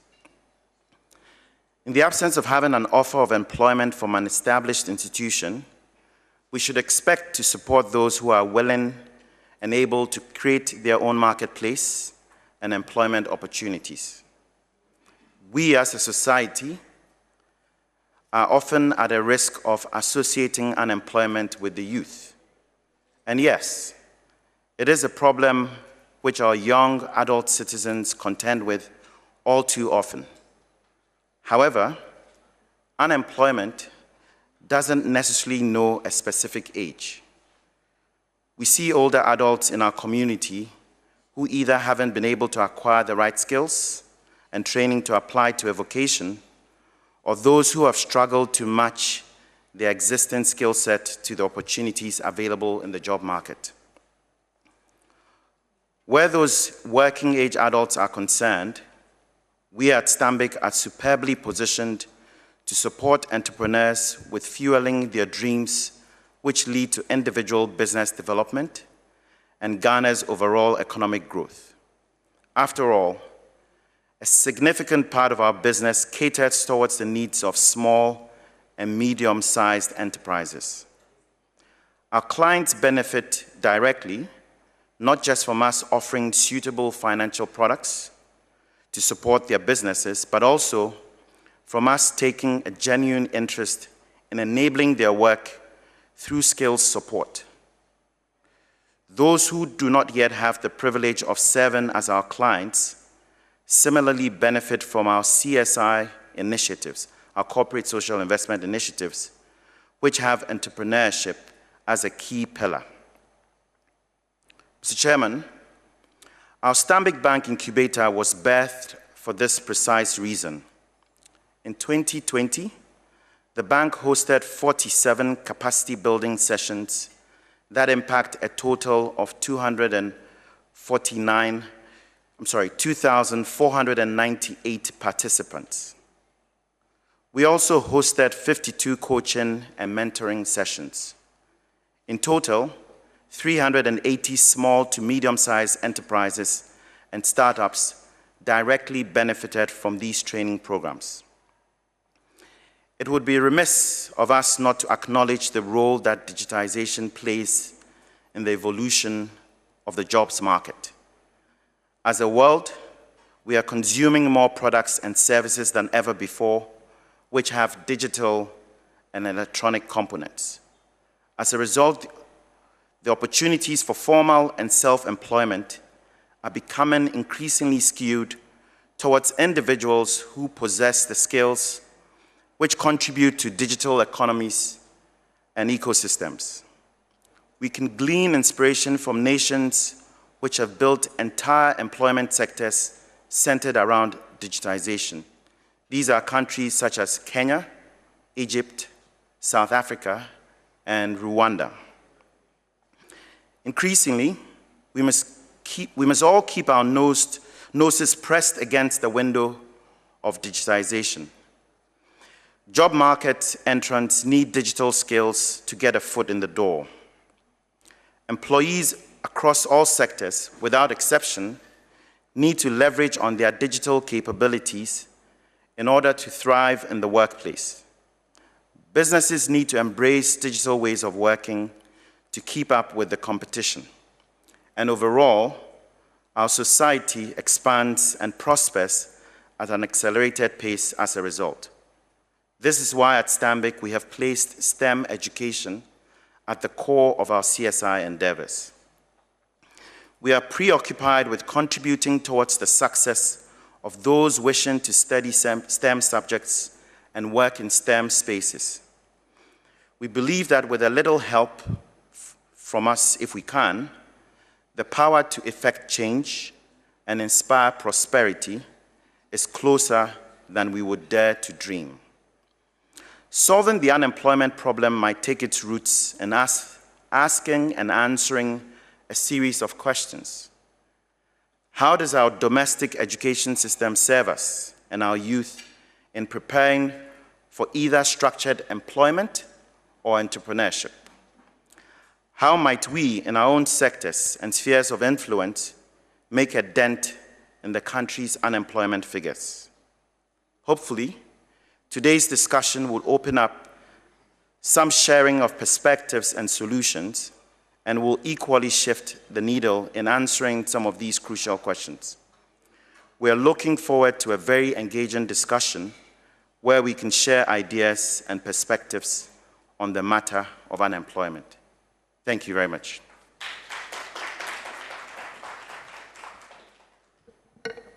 Thank you very, very much, Kwame Nasmini, who's Chief Executive of Stanbic Bank. And you talk about a very important thing. You've talked about our education, you've talked about skills development. And so you would ask the question, over the period, since the establishment of the Ghana Youth Employment and Entrepreneurial Development Agency, one of the things we've talked about consistently is the development of skills. Even with NAPCO, we talked about the development of skills because we had an exit strategy, so-called. We all know what has happened now, and that's why it's important today we look at how we can tackle this once and for all. Let me say that we are live on the Joy News channel, and we're also live on Joy 99.7 FM. We'll continue with the program, and as we continue with the program, we've had opening remarks from the CEO of Stanbic Bank. This is Graphic Business Stanbic Bank Breakfast Meeting. So we'll now invite the board chair of Graphic Communications Group, Professor Olivia Kwapong, to give us her opening remarks.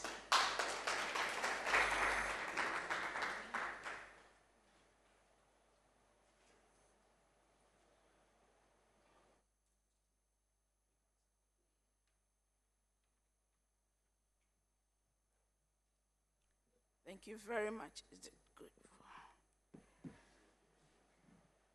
I must make it clear for the records that I do this on behalf of my MD, who is attending to some critical business on behalf of our great brand, Graphic Communications Group Limited.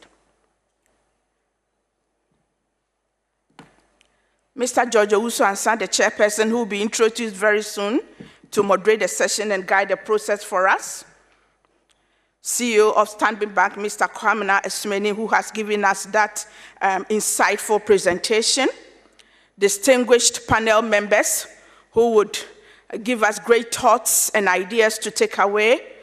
Distinguished personalities, my own graphic group of company, the people who drive this project. And then the various distinguished media people helping us, the Almighty Joy Multimedia Group, right?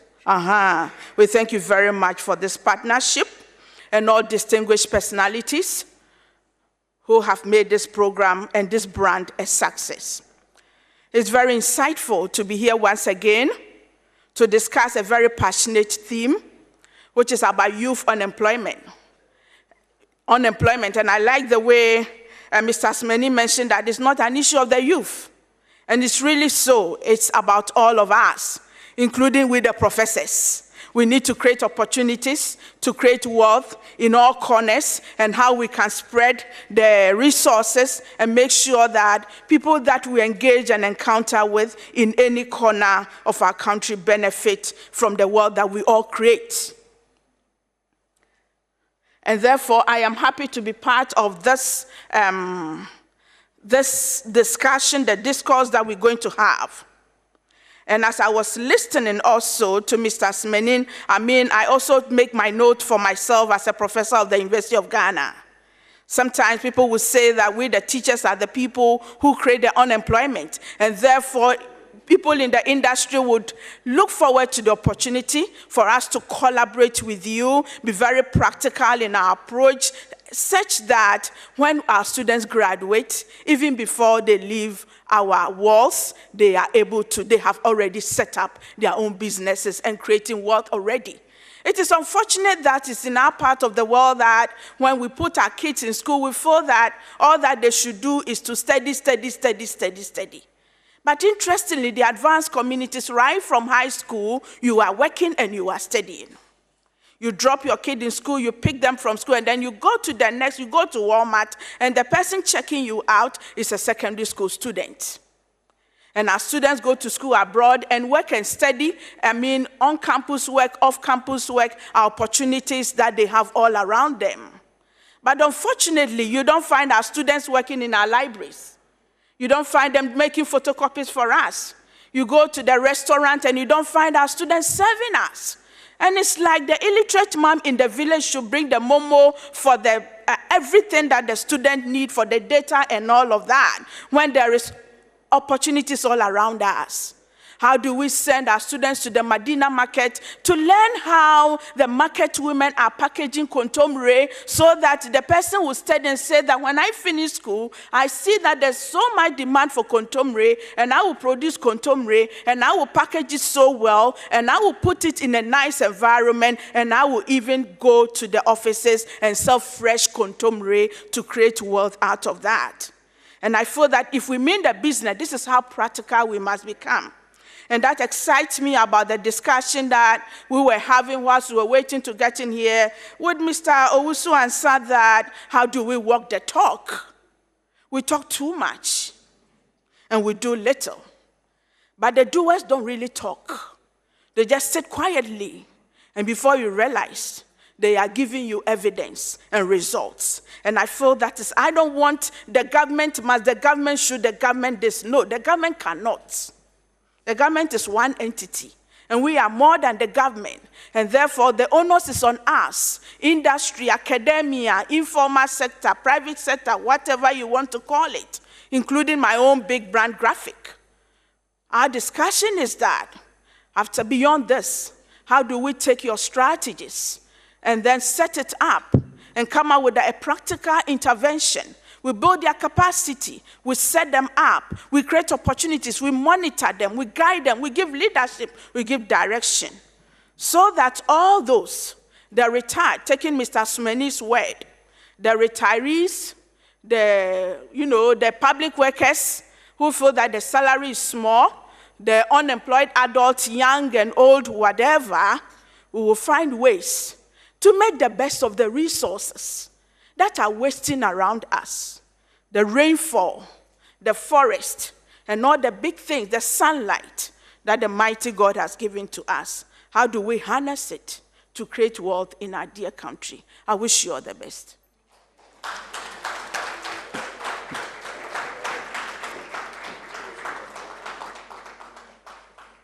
Thank you very, very much, Professor Olivia Kwapon, setting the tone for the conversation. Talking about why our students are not taking up other jobs while they're in school.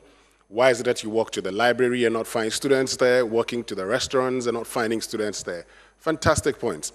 But I'm sure as we continue with the conversation, we probably would ask the question, how about availability? So while the students may be willing to work, are these jobs available? Because for many of us who have traveled outside and schooled, you found lots of students working in restaurants, you found students working in maths and all of that. But are these jobs available in Ghana? Now, the good thing about industrialization and the good thing about a community exporting jobs is that there is always a boom in the services sector. Is it the same with us? We'll find out, because very soon we'll get to the causes and we'll get to dealing with the skill set and, of course, crowning it all up with creating jobs to create wealth in Ghana. Ladies and gentlemen, the chairman for this occasion has built up extensive experience in consumer goods over a career spanning nearly 30 years with Unilever, working in supply chains and customer development roles across Ghana, Malawi, China, Singapore, Kenya, Nigeria, after joining Unilever Ghana as a management trainee, that's very instructive, in 1990. Now, he has broad experience in planning, sourcing, and customer service excellence in supply chain, and his customer development experience include trade marketing for food, home, and personal care. With a round of applause, let's welcome George Owusu-Ansah, who is MD for Unilever Ghana, who is the chairman for today's occasion.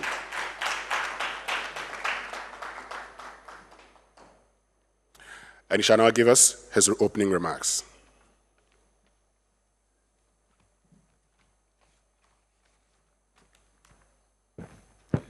Good morning, everyone.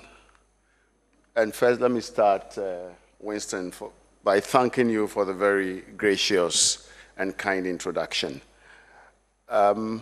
Managing Director of the Graphic Communications Group, the Chairman of the Graphic Communications Group, the Chief Executive Officer of Stanbic Bank Ghana, distinguished speakers and panelists, distinguished guests, friends from the media. I understand multimedia are here with us. Ladies and gentlemen, good morning once again, and welcome very much indeed to this morning's program, the second quarter graphic business and Stanbic breakfast meeting.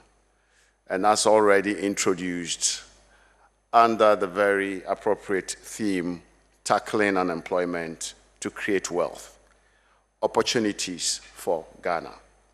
I am very delighted to be here.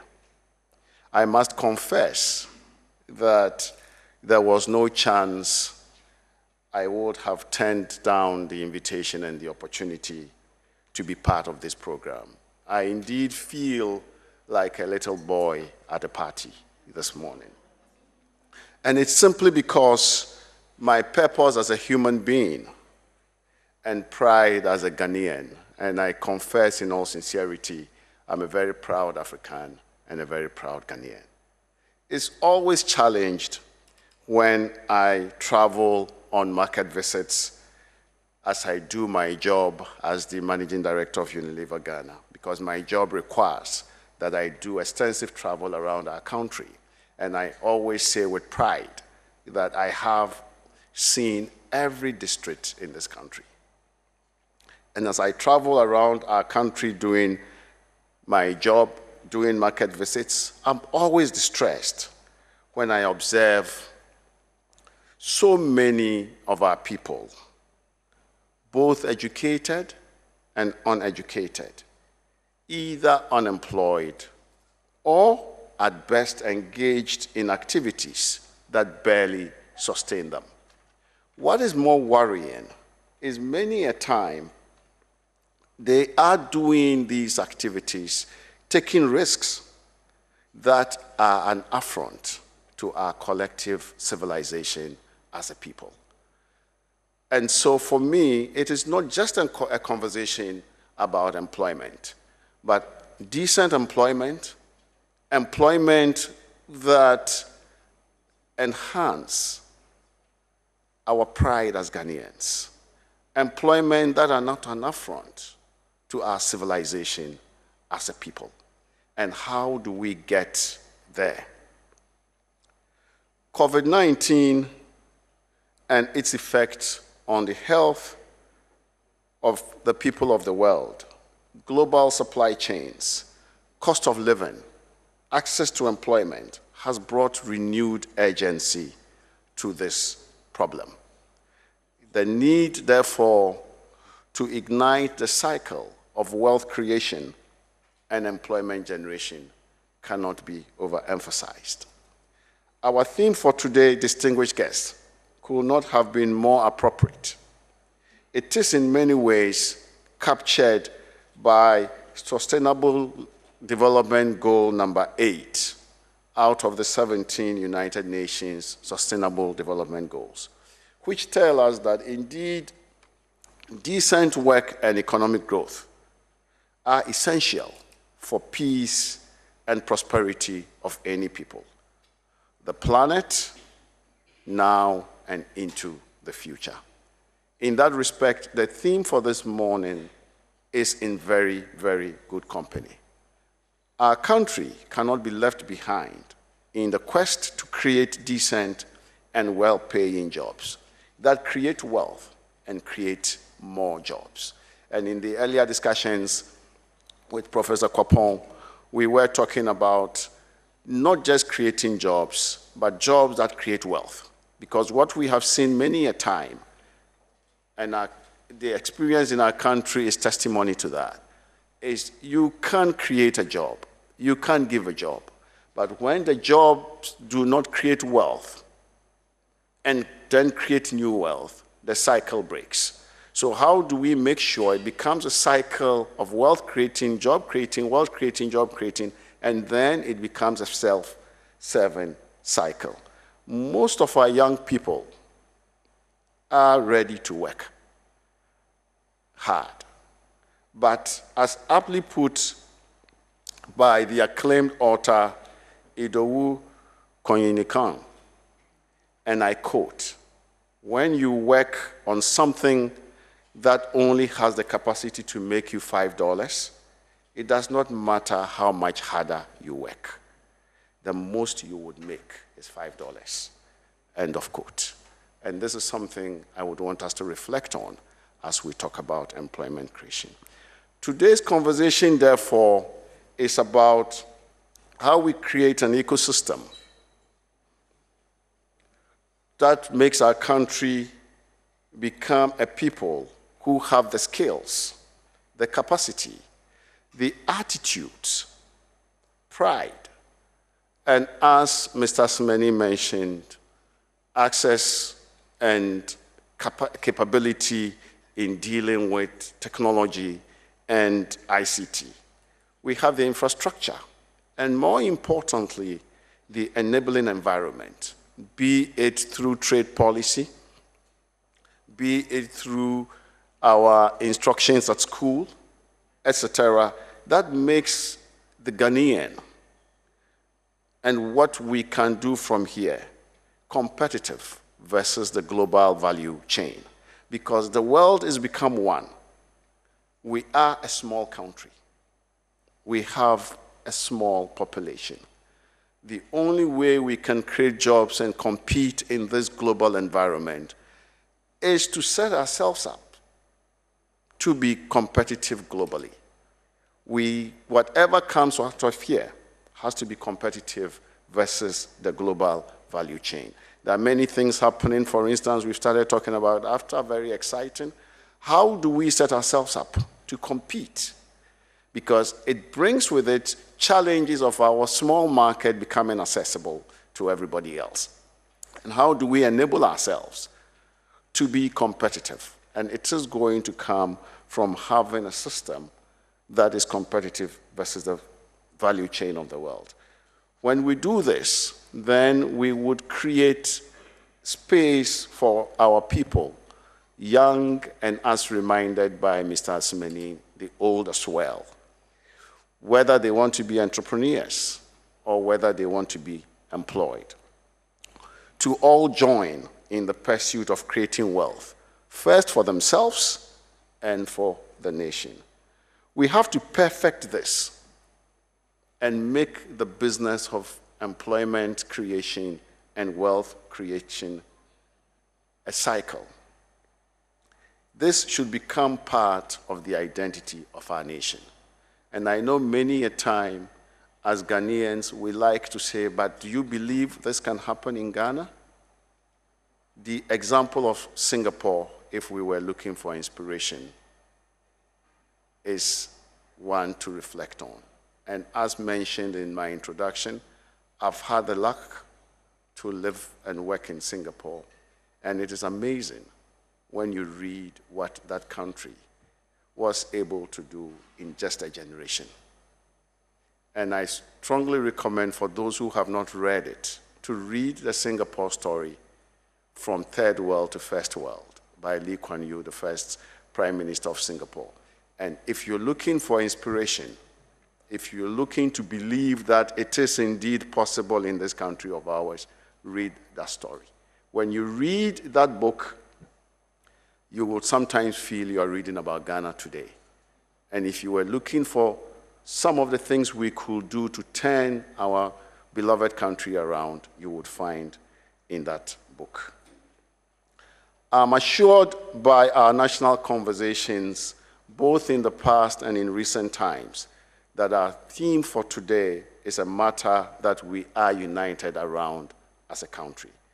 I'm again assured by the manifestos of our political parties that our theme for today is a matter that they are united on. It's quite impressive on the back of the sometimes raucous acrimony in our political debates. All the parties recognize the need to create jobs as a national priority. I am more assured by the often look of desperation, demoralization, and anxiety on the faces of our young and old adults on the streets. When you look at our people on the streets, the desperation, demoralization, and sometimes anxiety you see on their faces, that our theme is their hope.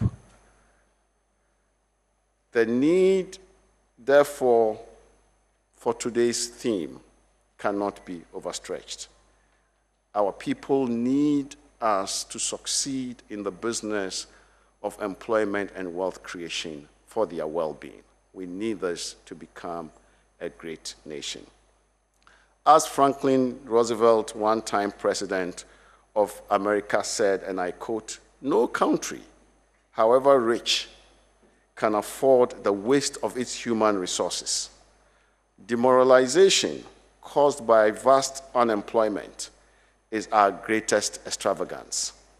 Morally, it is the greatest menace of our social order." End of quote. With this, I wish the speakers and the panelists great conversations. I wish all present stimulating, thought-provoking discussions.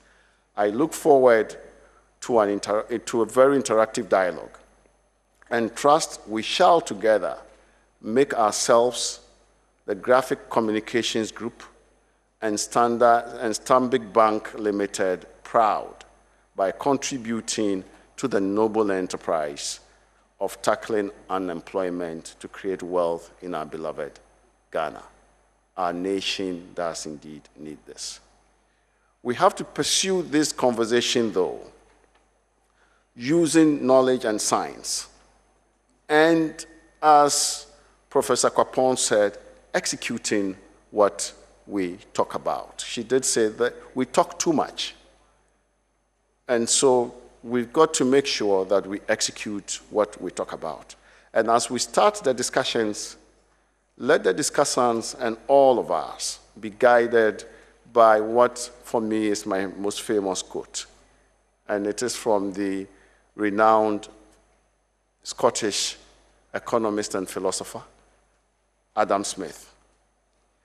And I quote, "Science is the antidote to the poison of enthusiasm and superstition."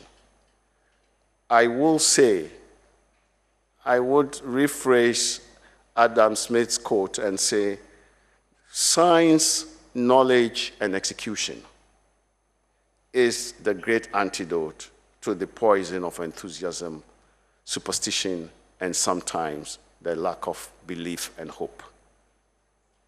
I cannot end my remarks without expressing my sincere appreciation and gratitude to the board, management, and staff of the Graphic Communications Group Limited for the honor done me by inviting me to chair this morning's program.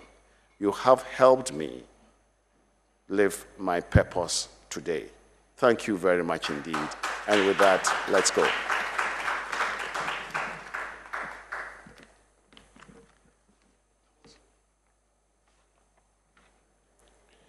Thank you very, very much, George Owusu-Ansah, who is the chairman for today's occasion. And so I like the bit about inspiration, that if we're looking for inspiration, we can always look at Singapore. And I'm sure that's one thing we love to do in this country. So we have the inspiration already, because we'll look at Singapore, we'll look at South Korea, we'll look at Malaysia and talk about how we started with them. And so now that we have that inspiration, it's time for us to get into the conversation, it's time for us to get into the discussion on how we can tackle unemployment, to create wealth and the opportunities for Ghana.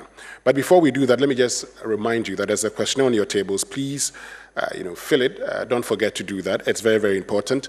We're also live on Facebook, so you can watch us on Daily Graphic Ghana page and Stanbic Bank Ghana pages. Time now for the panelists to join us so we start the conversation. First is Dr. Edu Owusu-Sarkodie, who is a lecturer at the Economics Department of the University of Ghana. Let's welcome with a round of applause. Please come up here for me. Thank you very much, Dr. Edu Owusu-Sarkodie. Next is Florence Hope Wudu, who is Managing Consultant of Purple Almond Consulting Services. Let's welcome her with a round of applause. Last but not least is Nana Osei-Bonsu, President of the Private Enterprises Federation.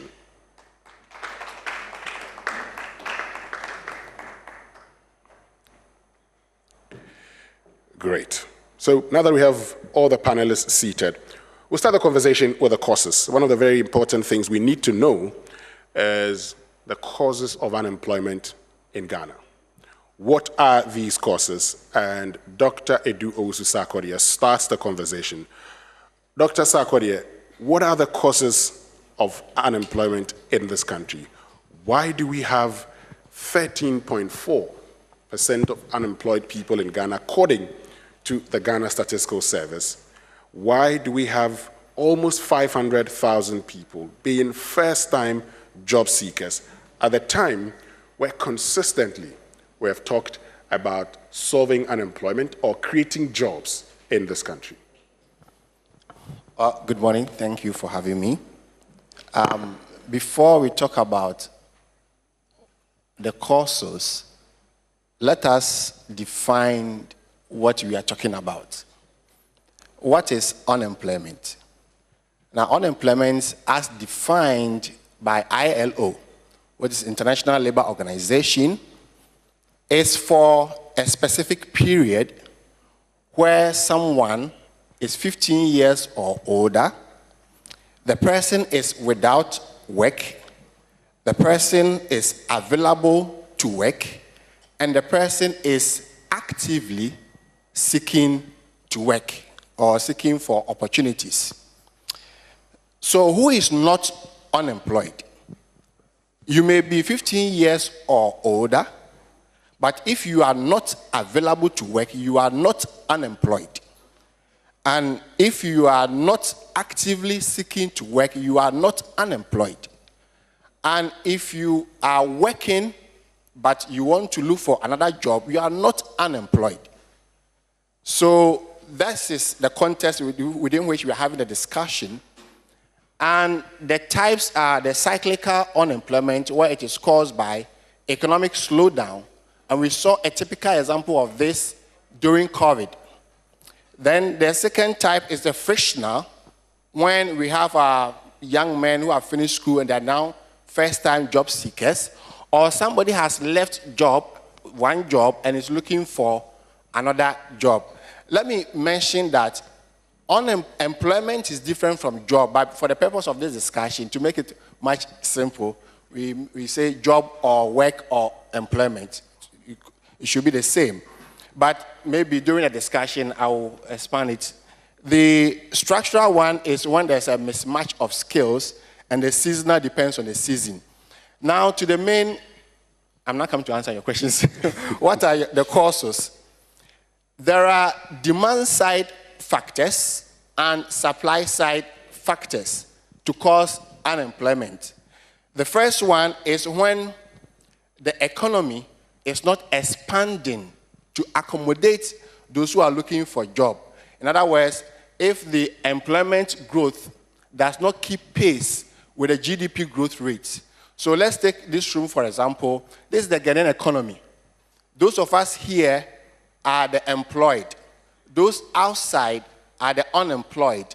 For those outside to get space in this auditorium, we must expand this auditorium. Maybe we have to break the walls and expand it or break the roof, and some people will sit up there.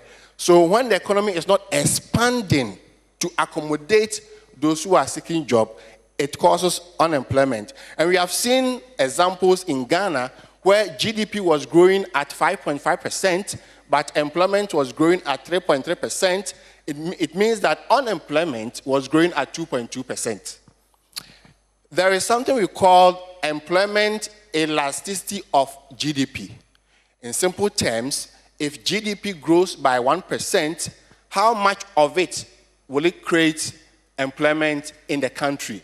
And it is estimated, according to my own professor, head of department, Professor Bob Watson, I'm quoting him, that the employment elasticity of GDP in Ghana is between 0.4 and 0.6. In other words, for every 1% growth in the economy, it can only create a job of 0.6% or 0.4%. So what has caused this slow growth, which is not expanding to accommodate? The labor absorptive sectors, agric and manufacturing, they are not expanding so much. Between 2017 and 2018, the extractive sector, which accounts for just 15% of the value of GDP, the extractive sector accounted for 46% of the GDP growth rate. When we rebased in 2018, we were told that the oil and gas alone accounted for 80% of the rebasing. So the extractive sector, which only creates 0.8% employment, is the leading contributor of the GDP growth rate. The agric and the manufacturing that can create more jobs is not growing to keep pace with the extractive sector. There's also high interest rates, and I was having a discussion with you this morning about the interest rate. Time and again, we have seen the Bank of Ghana responding to increases in inflation rate by raising the policy rate. This causes the interest rate to rise, giving the banks supernormal profits at the expense of our brothers and sisters who are working in the real sector to create wealth, because interest rate is the cost of borrowing. So anytime you increase interest rate, it increases the cost of borrowing, and the businesses cannot expand to create jobs. There's also a time where there will be an economic slowdown, recession, or financial crisis, as we saw in 2008 financial crisis, and also the COVID-19, as I've mentioned. So these are all factors that are causing the unemployment levels to rise in Ghana and across the world. The other factor is the large informal sector. We are training, my professor is here, so I'm comporting myself, Professor Kompo. We are training people for the formal sector, yet the formal sector is not expanding. It is rather the informal sector that is expanding. And that takes me to the supply side factors. And as I use this auditorium as an example, those outside are the unemployed. So if the numbers keep increasing outside, then we will have more unemployed people on the outside. In other words, if the labor force is not increasing enough, to keep pace with the employment growth, then there will be surplus labor, as we call it, and that is unemployment. The other cause is the low skill or the quality. If you needed accreditation to enter this auditorium, no matter the number of people outside, you must get the accreditation to be able to enter. So the accreditation is the skills. So no matter the availability of jobs, if you don't have the skills to get it, you won't get it. And let me end by giving you some figures for those of us who love numbers. According to the population census last year, there are about 30.8 million Ghanaians. 11 million are below the age of 15, and they cannot, by the definition, they cannot work. 8.3 million are people above 15 years, but they are not working. But they are not unemployed. They are just inactive. They could be in hospital, they could be in prison, they could be pensioners, or they could be people who have given up. And I think that majority of that are people who have given up, because this number has doubled in 4 years from 2017 to 2021. The people who are above 18 years, but they're not 15 years, but they're not available to work. That number has doubled from 4.3 million in 2017 to 8.3 million in 2021. And you have just 10 million Ghanaians working. That is about 1/3 of the population working to feed themselves, and the remaining 2/3. So the unemployment rate quoted at 13.5% is amounting to 1.6 million Ghanaians. And this 1.6 million, if you like football very much, Accra Sports Stadium, let's assume it takes, say, 40,000. So divided by 1.6, that's about 40 times. So the unemployed people can fill Accra Sports Stadium by 40 times. That's how big it is by the definition. These are the reasons why we have that high rate of unemployment in Ghana and across the world. Thank you very much. But let me just ask a few questions. I'll get back to you. You've talked about, part of the problem is when the economy is not expanding. Apart from 2020, where we know what COVID did to us, from 2017 to 2019, the average growth rate, expansion in the Ghanaian economy, about 7%. Then you get to even 2021, post-COVID, we're still around COVID era. So we grew by some 5.4%. So clearly, you've seen some growth in the Ghanaian economy. Why is that not corresponding to curbing unemployment? The sectors that can create jobs are not expanding. The figure that you have quoted at 5.5% GDP growth rate is the total. Sure. And as an economist, I'm always interested in the details. So when I pick the report from Ghana Statistical Service, I go deep down. The sectors that can create jobs, like manufacturing, is not expanding.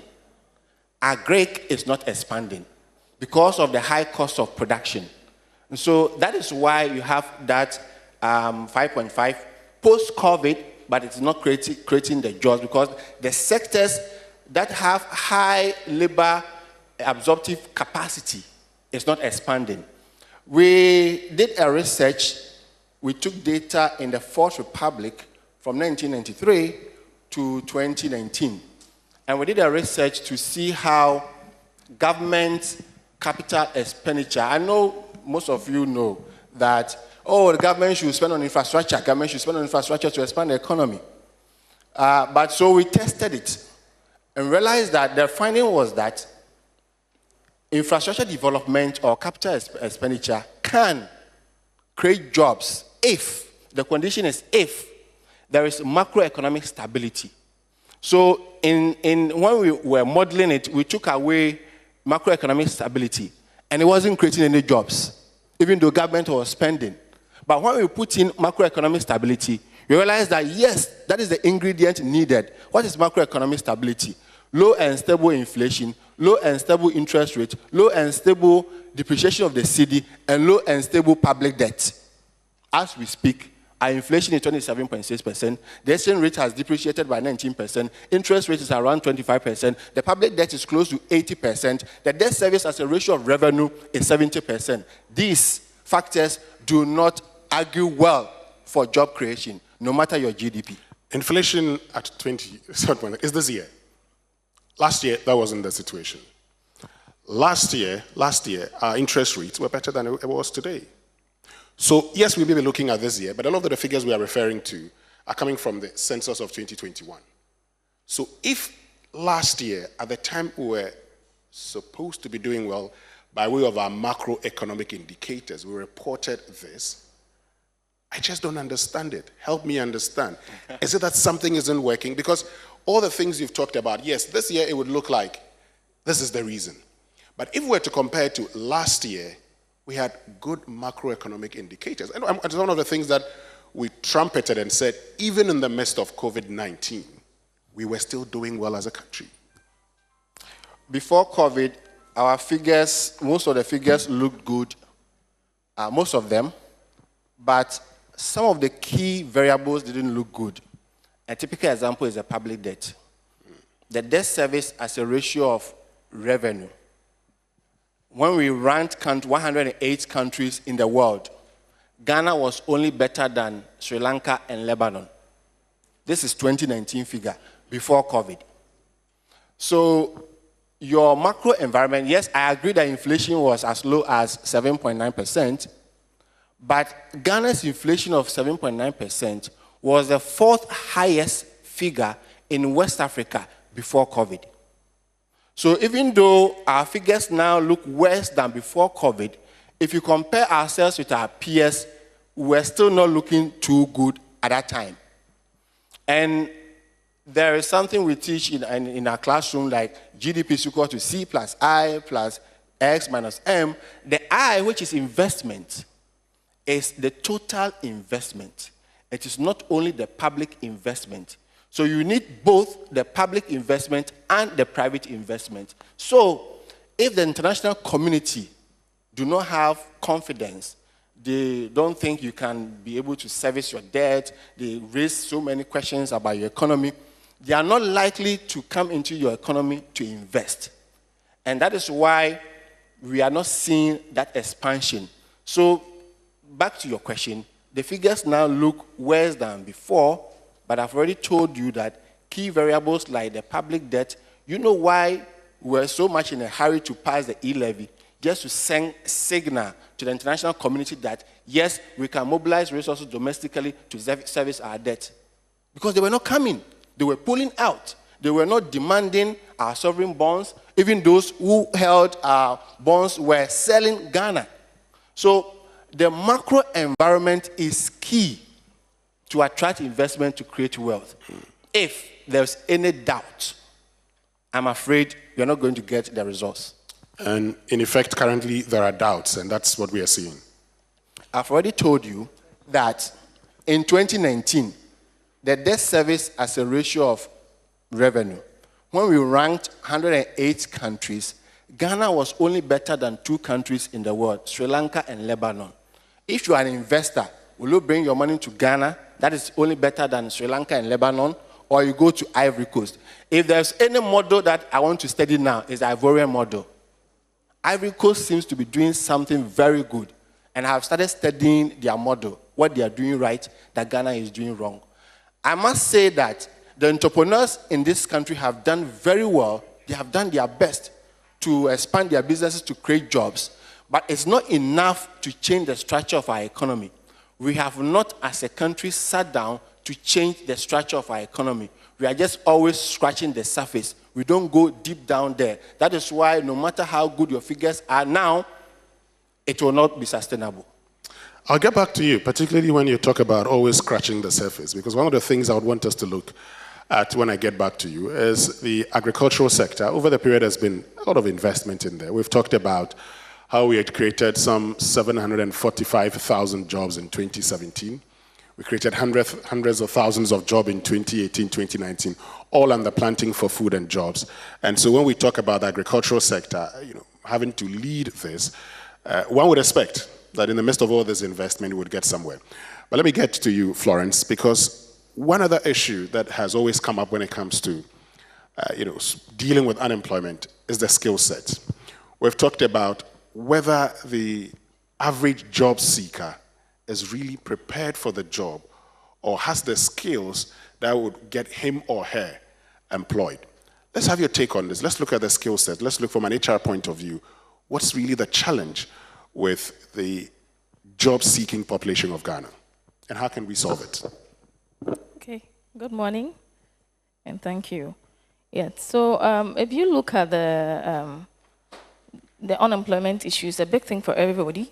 And you've mentioned in the skill set. And I will take it from the point of view of mindset.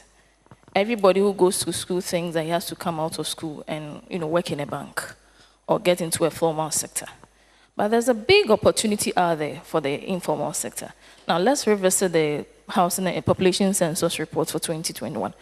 You find that 60% of the data as published are self-employed who do not have workers working for them. And only 7% are employed persons who have employees. What does it mean for us? It means that everybody is thinking about himself. Everybody is thinking about one-man business. How do I survive? Now, I think that if you have to deal with a conversation on unemployment that goes beyond generations, then we need to open it up to look at how do we build successful employment for our generations, beyond you yourself, when you are no more. How does the business live? And we'll connect to how the skill set come into play.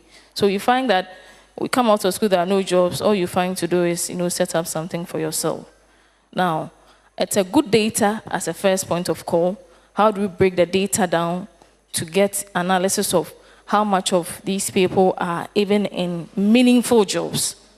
And the meaningful jobs will come with their skills. So that's a conversation I want us to have at another time. Now, come back home to what you're asking, the skills. I know there are a number of opportunities that are being provided out there for us to build skills, because the people who come out of school may not get opportunities to readily get hands-on work to get into the employment. But there are a number of opportunities that donors are providing to build skills. If you go to the, I do a number of development supports. GIZ has a number of skills development programs. Ministry of Employment has a number of skills development programs. Banks are rolling out trainingship and internship programs for individuals. But the conversation is how many of these are available and how much information is out there for people to take advantage of. So it comes back to having to create jobs out of this data that we have. 60%. That's a big data.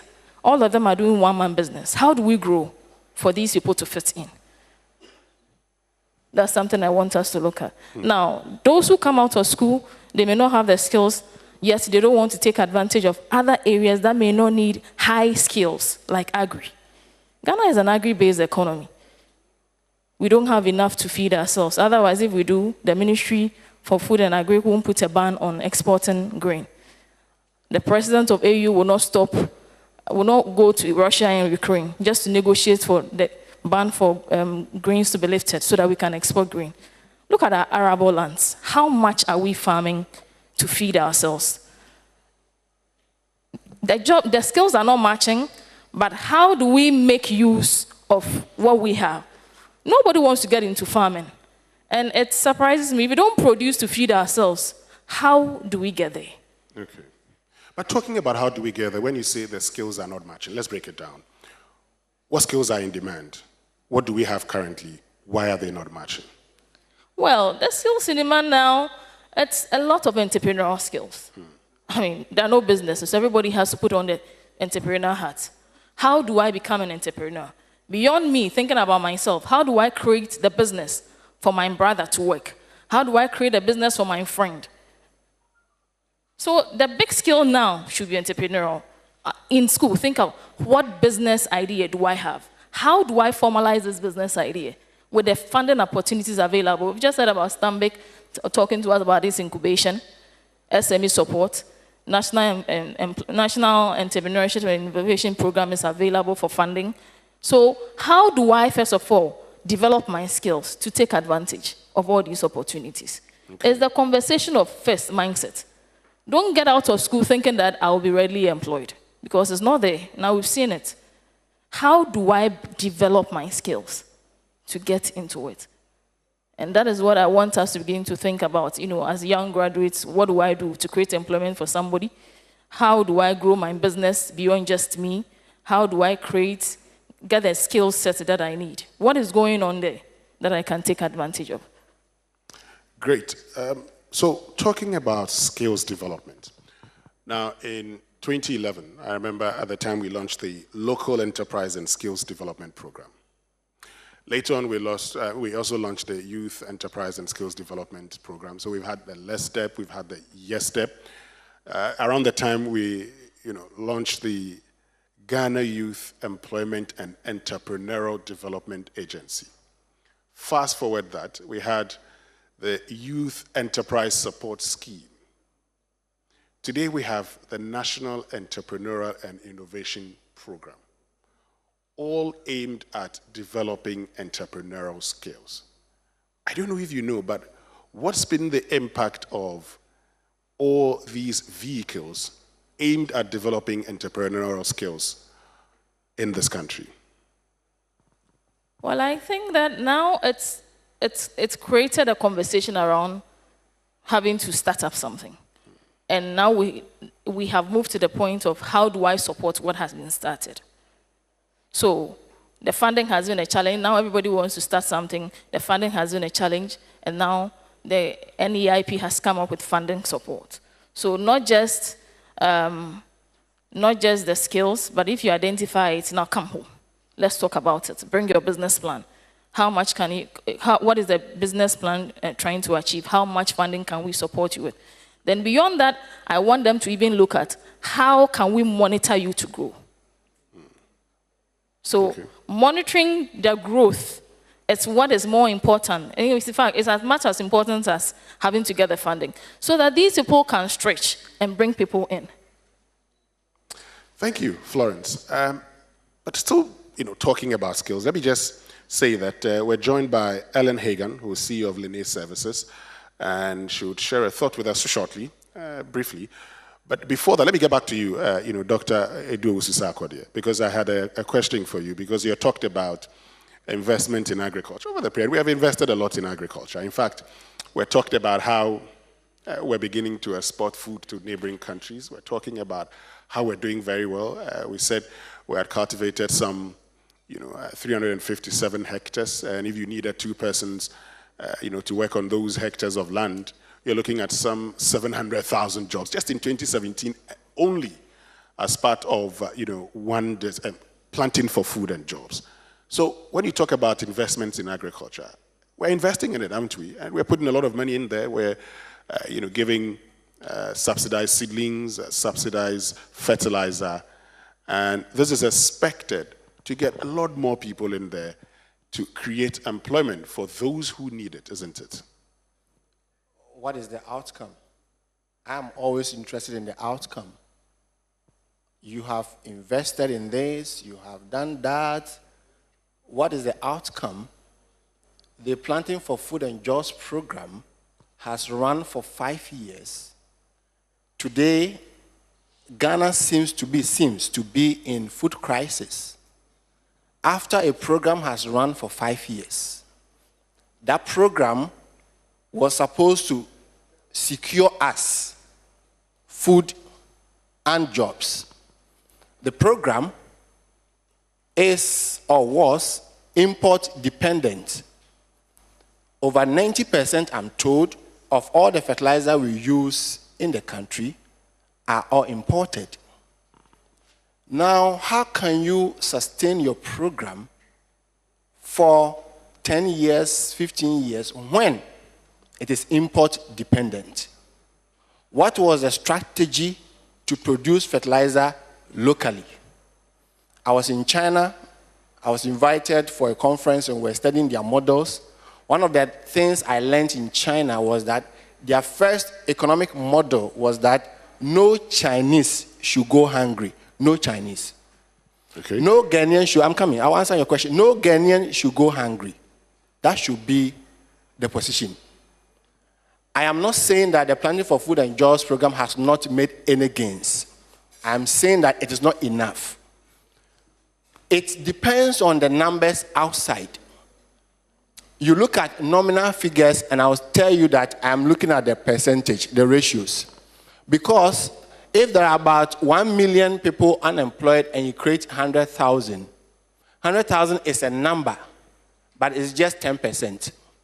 So how many were unemployed before the program, and after the program, how many are employed and how many are still left behind? That is why I said earlier that the growth of employment must keep pace with the growth of GDP.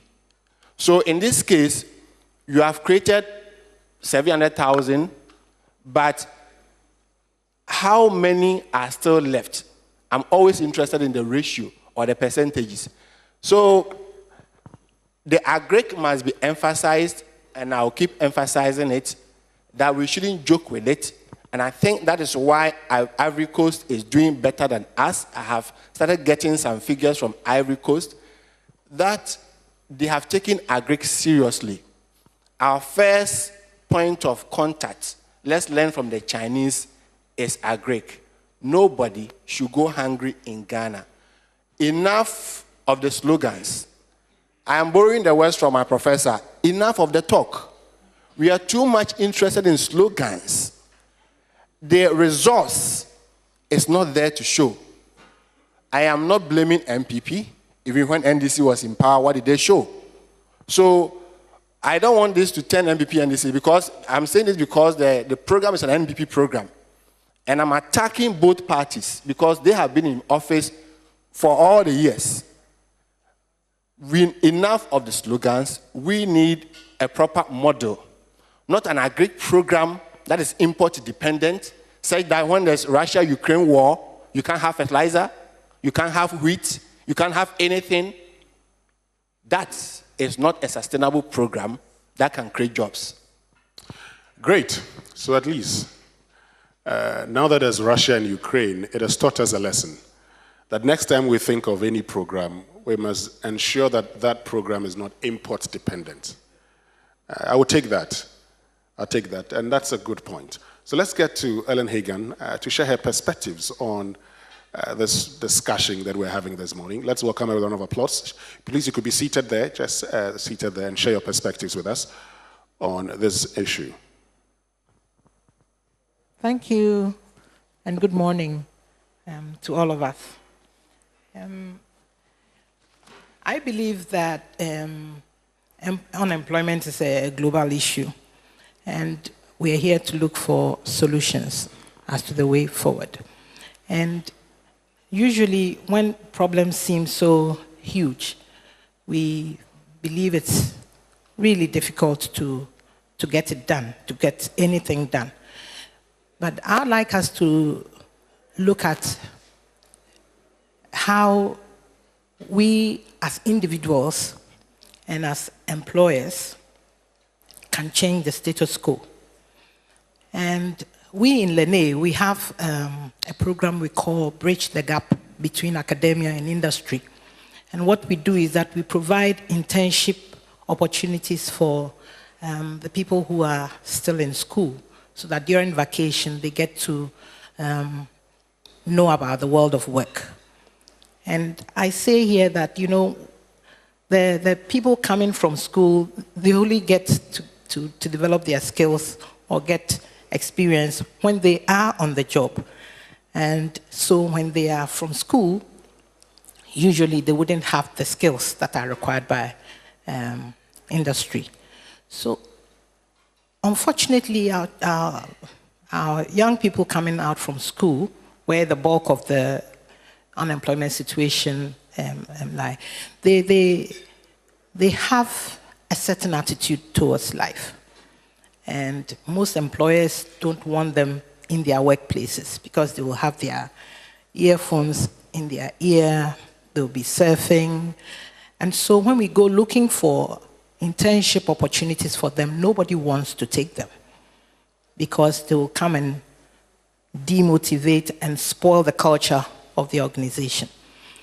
So we are advocating specific and intentional internship opportunities so that they'll be able to develop themselves and hit the ground running when they come out of school. It's usually very difficult to get internship slots from our employers because of this regard. As parents, we have made lives too comfortable for our children, so they are no longer hungry and they are very choosy. And so we have jobs in the system. I hasten to say that there are jobs. There just are not enough jobs to take care of all the people we are churning from school. So that gap is that we, the few that are available, when we get the young men and women to go and interview for those jobs, they don't fit the bill. They have the wrong attitudes. They don't want to stretch themselves. They don't even want to go through the formal way, the conventional way of looking for jobs, sending their CVs. The same CVs that they have, they will send it to every job opportunity. And when they attend interviews, they don't sell themselves well. And therefore, even the few jobs that are available, those who can work don't get the opportunity to work. So we are looking at a situation where, like the starfish story, we want people to do what they can do, and in their small corner. If you can provide opportunity for somebody for you to mentor somebody, either as a job seeker or as a business owner, because I'm thinking that the mindset should start very early, that some of us can't create jobs for others. And parents all want their children to work in the blue-collar jobs, banks, and now it's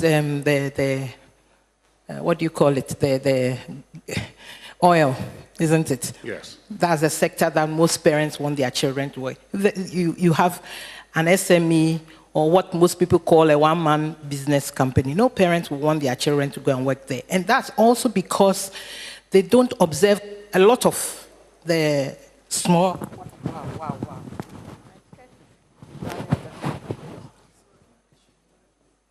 I didn't realize. Yeah, we're trying to lose weight, so that's what happens. Yeah. So, as I was saying, a lot of such situations happen. So that because they don't observe corporate governance, most people don't want to work there. They will not pay the right taxes. They will not pay the right salaries. So by the time they go to work, and from home and from work, the salaries they earn do not take them to work. So do not take them home, as they say. So we have a situation where most companies don't want to cross that line.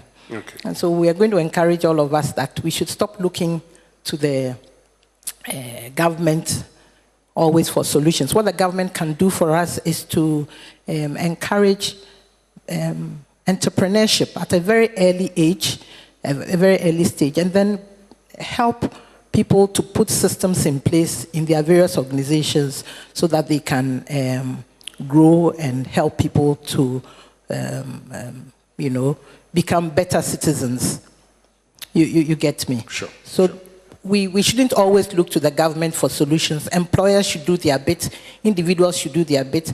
Parents should encourage their children that they can also work in small organizations, and then they can also start their own businesses. And it's clear there are some people who are doing that already, who are starting their own businesses. Thank you very much. I had an opportunity again to say something. Thank you. Thank you very, very much, Ellen.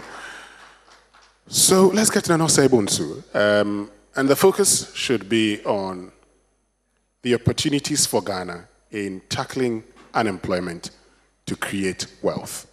And Nana, you're the president of the Private Enterprises Federation. Tell us what opportunities exist for us as a country in tackling unemployment to create wealth. Good morning, everybody. And Madam Chair, good morning. Professor Dr. Usansan, Chief of Unilever. You and I met with the British ambassador and all discussing various avenues of employment and job opportunities, and the CEO of Stanbic. Thank you very much for the invitation. My topic is avenues for jobs creation. I'm not going over the data. Prof went over the 13.9% of unemployment. Meaning, how did we cover that? How did we get that data? How do we know it's accurate? Who is reporting what? Do we have agencies that report that Abner and Kwesi came looking for jobs and they didn't find it? So we count 1 + 1 + 2. So how do we have the 13.9? That's some debate for another occasion. But avenues for job creation. What is the job market in Ghana? 100% made up of public sector, made up of private sector, made up of civil society. Between public sector, which is 6.2 of the employment pool in Ghana, you have private sector formal, 6.8 of GDP. The informal sector is 86%. So if you're doing any analysis to create jobs, where are you going to look at? The informal sector. Encourage them, provide the resources, provide the competencies and capacities so they can create jobs. Nobody sets up a business to create jobs. They set up a business to make money. And by making money, they need more hands, they expand, the economy will grow, and more people will be employed. So if you go by that philosophy, you design a policy that will allow this to happen. Encouragement by building the competencies and capacities of the human capital. No business is running automation with no human being organizing it. So that kind of monitoring to endow ourselves with the technical competencies and capacities to enable businesses to do the business, to enable businesses to create the jobs, is what we need to do. But who makes that decision? John Q. government. Do we know what capacities the government looks at before they do the policy? Let me take an old investment policy of Ghana. They say in Ghana, bring your business, come and do business as you want, make money and repatriate everything out. What happens to the locals? If we are going to export all the monies, repatriate all the profit margins, what doesn't happen?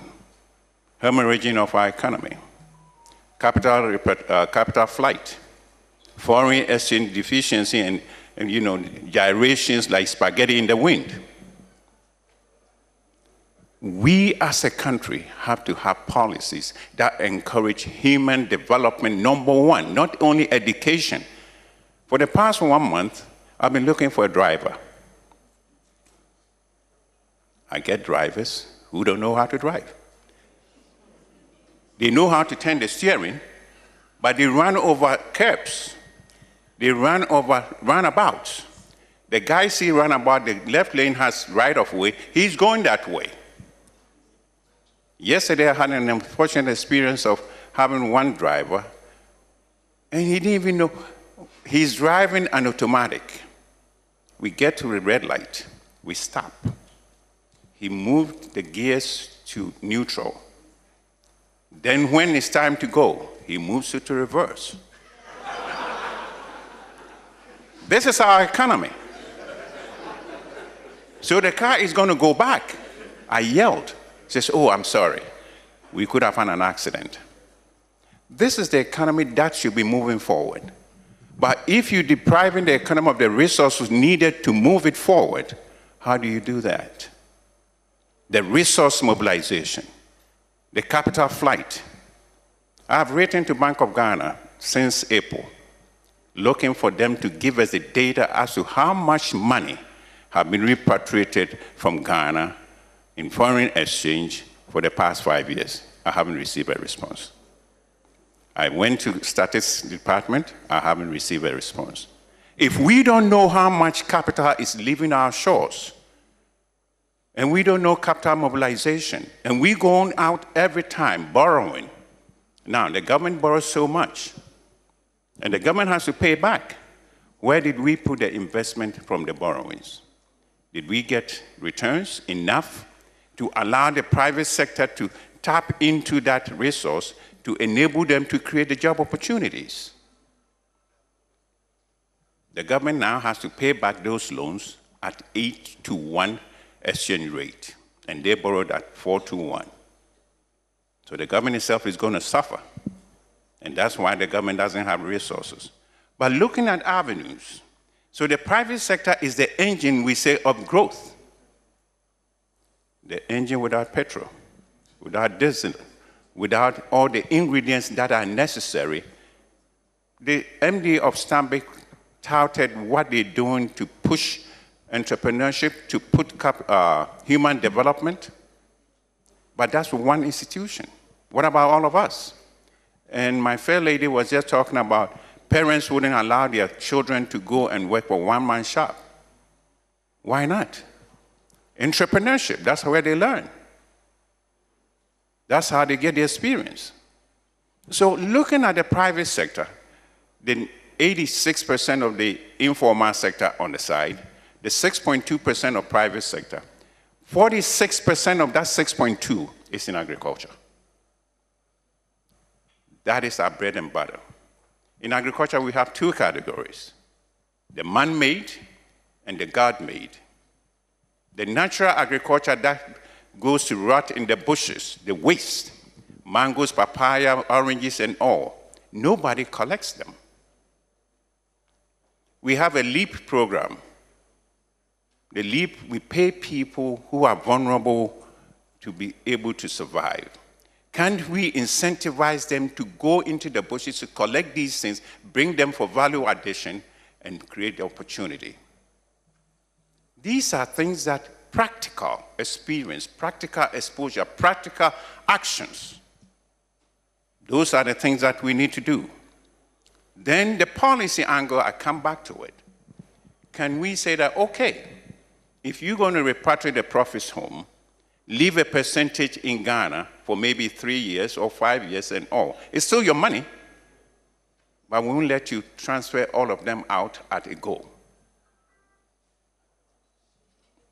On top of that, we also need the private sector to be de-risked.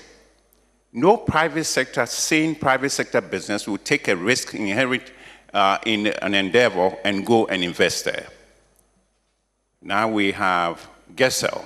It de-risks the exposure in agriculture some, but they only de-risk the banking system, the financial institution who grants the loans. They do not de-risk the farmer who started the point A, who now goes to the bank and says, I need resources to enable me to do my business. The bank says, okay, we give it to you. GESEL is going to de-risk Mr. Asmani, but it's not going to de-risk Mr. Uswansa because he's a private sector, because he's not organized. But he's the one who started the ball rolling. So de-risking opportunities is what we call incentivizing affirmative action. You incentivize the private sector to go to areas they normally wouldn't have done, and then provide the risking of what the exposure is. So if you need to create jobs, you need to create jobs in areas where they would, as Madam indicated, keep rolling. There's not a standard where they cut the brakes. It got to continue, Mr. Osansan indicated. So to me, the avenues are the vehicles, the ways, the pathways to enable private sector, which creates the jobs, to enable them to do and continue to do, so there will be magnifying in itself. But you also need the resources, the financial resources. No business is going to survive without financial resources. Now that we have inflation going sky high, cost of money is high, cost of doing business is high, and then what? The taxes. Taxes. we have one shoe fits all, 25% for all profit margins. Why? You have micro, small, and medium enterprises. 25% of 2,000 is more impactful than 25% of 2 million. So why don't we create a staggered tax system, a tier tax system, allow the small potatoes to pay a minimum so they can generate enough internal revenues, internally generated funding to feed their business. Their first allegiance is their business. That's why they established it. So if you push them to the edge like internal revenue or government revenue services doing, that if you don't pay, we put you in jail. If you put the people in jail, there goes their business. There goes their income that they pay into taxes, and they collapse with government revenue. So we should be partners, encouraging the private sector, look, you have to pay your taxes. They say, well, I don't understand it. And we did a research that shows 46% of our private sector with education level not higher than high school. They don't understand the tax system. So instead of encouraging them, you actually antagonizing them. Then they say, catch me if you can. And you're going to cost more money to catch them to pay the peanuts. Nobody in their right mind will pay a consultant to pay taxes. So it's the responsibility of government avenues, government revenue services, to make sure that they encourage and partner the private sector to pay the taxes. Government tax is what, 13.9% of GDP versus 18-20% in our neighborhood. Why are we not paying taxes? The private sector, they don't want to pay taxes. The guy says, I don't understand your language.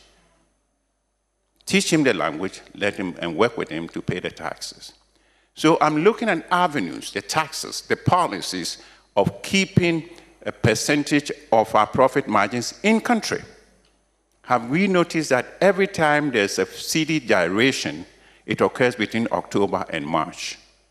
Because that's when everybody is repatriating their profits home to pay their subscribers, to pay their shareholders.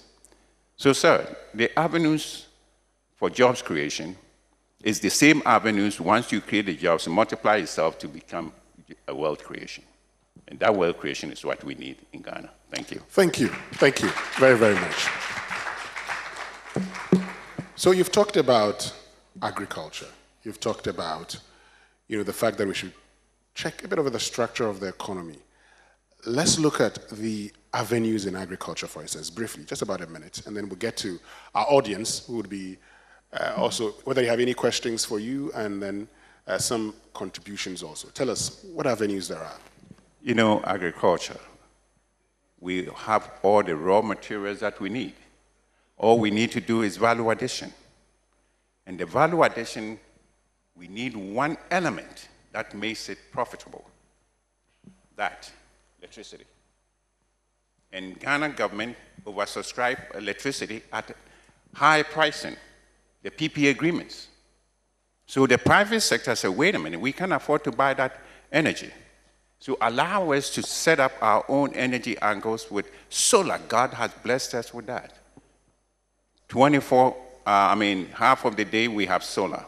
We can add waste management to convert to energy. This way, we have cheap source of energy. In our environment, in West Africa, Ghana, we're paying about 27 cents per kilowatt hour.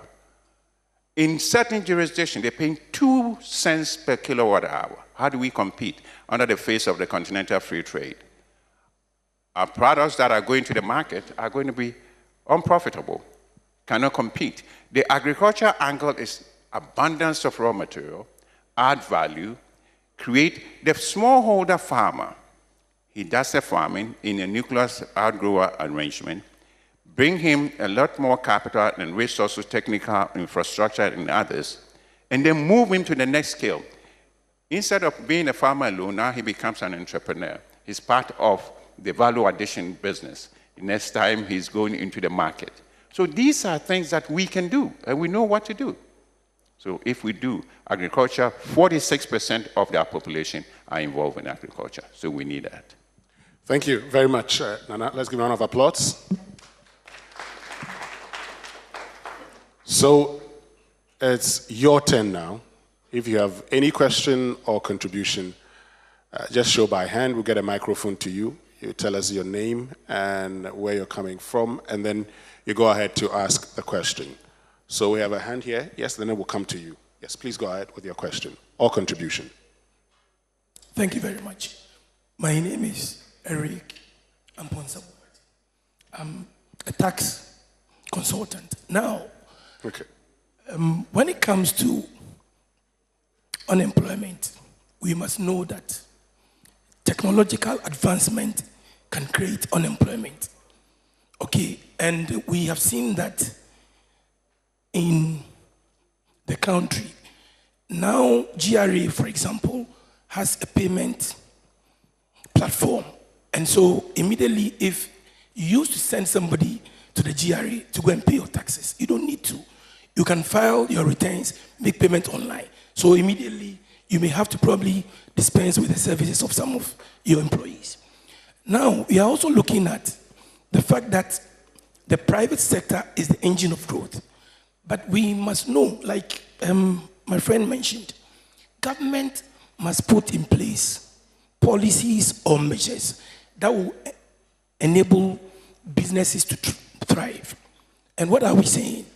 You look at our tax laws. Yes, we have some in the location incentives, tax exemptions, holidays. But taxes in themselves, if they are not managed properly, can lead to the collapse of your business. And I know about 2 or 3 of my clients that have shut down because of taxes. Now, we are also talking about the fact that you need to probably set up your own business. We have just learned that the youth who come out of school, most of them now want to set up their own businesses. But look, it is not easy. How to even get the seed capital to start a business? If you want to start, fuel cost, utility, the data. So all these do not promote people who even want to set up their own businesses. Another issue, which is very important in Ghana, is that when you employ people as a private person, the employees, majority of them, when they come in, they think that it's an opportunity for them to steal. Okay, they are not thinking about the fact that they need to work very hard so that they can even expand your business, pay them well, and employ new ones. Finally, I have so much here, but let me just mention. We are looking at, for example, the free zones.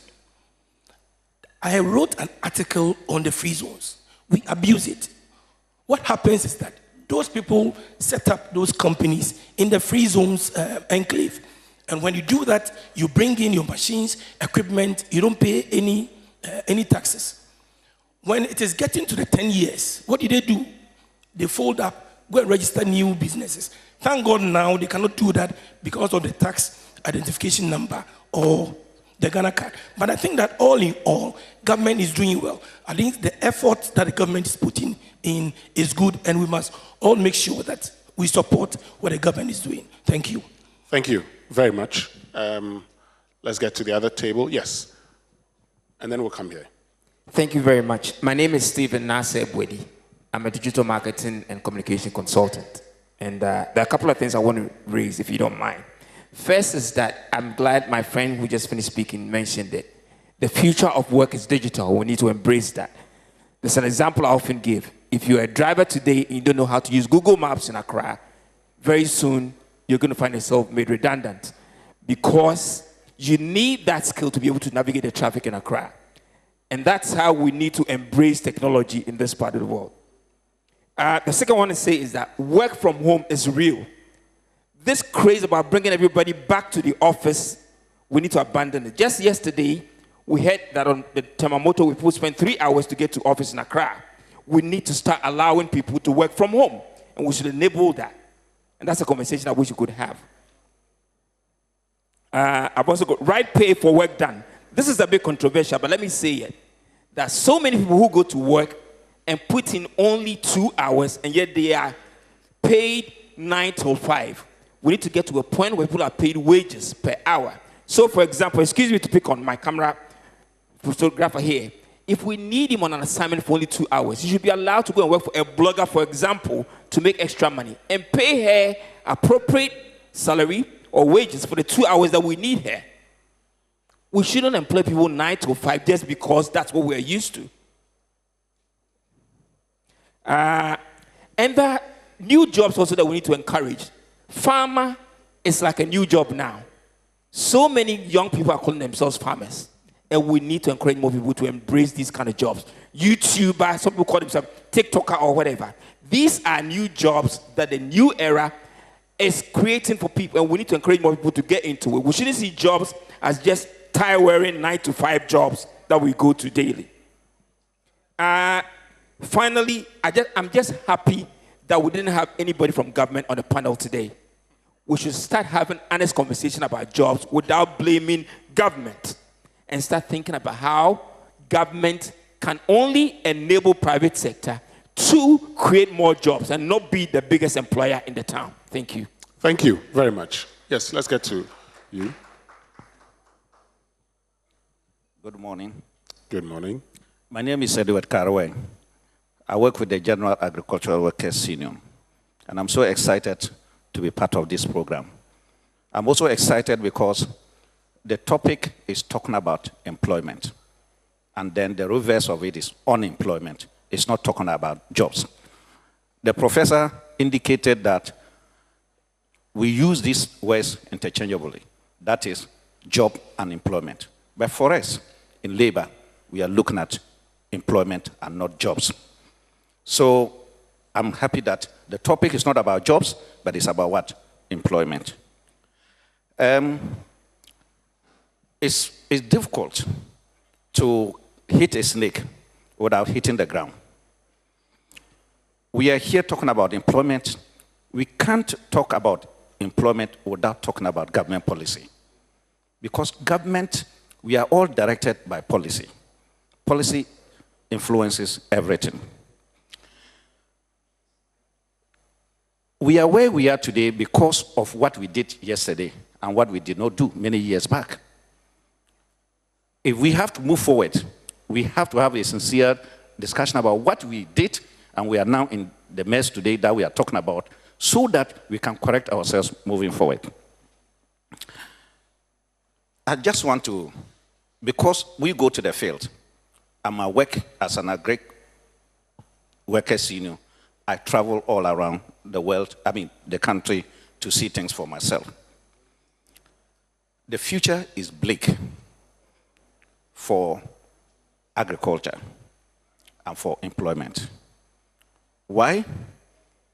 We are talking about employment that is decent. Employment that you can create wealth out of it. It is not employment that you take wages for just today and you cannot save for tomorrow. We are not talking about wages or employment that does not guarantee a future. You don't pay social security. And let me put this. If you take plantation agriculture, in the next 10 years, 20 years, some of the plantations that are existing in Ghana today will no more be there. Why am I saying so? The rubber plantations, the palm oil plantations, today, Galamsey is pitching camp in the plantations. How can Galamsey and trees coexist? We are all aware that cocoa trees are being cut down for what? Galamsey. Secondly, if you look at the mining sector, 2 years back, Goldfields decided to declare all their workers redundant and employ them the following day on fixed employment, on fixed terms, about 2 years. These people who have been employed on fixed terms now have employment worse than before. So their current employment cannot be creating wealth. Newmont Ghana is at the verge of doing same. Okay. And then you look at Vodafone. And I'm saying this thing because in 2008, When we sold out Ghana Telecom, we had over 2,000 workers there today. In 2010, only 1,000 workers were left. Today, only 200, about 200 are permanent. The rest are just on casual, on contract. As you wrap up. So my point here is that, and then if you look at our agriculture today, we are de-investing in agriculture. We lost a great opportunity with the planting for food and jobs. Two objectives, food and jobs. If you ask us today, and we must say, where is the food? If you ask us, where are the jobs that it was supposed to create? Okay. So this is the future that we have. Thank you. Thank you very much, Edward Karwe. I'll get Nana to just respond briefly, and I'll get back to you. We have just 15 minutes to go or less. I think we have 13 minutes to go. Yes, Nana. Briefly come in before we move to the next batch of questions. Thank you. Food sustainability through the value chain. Have we developed that?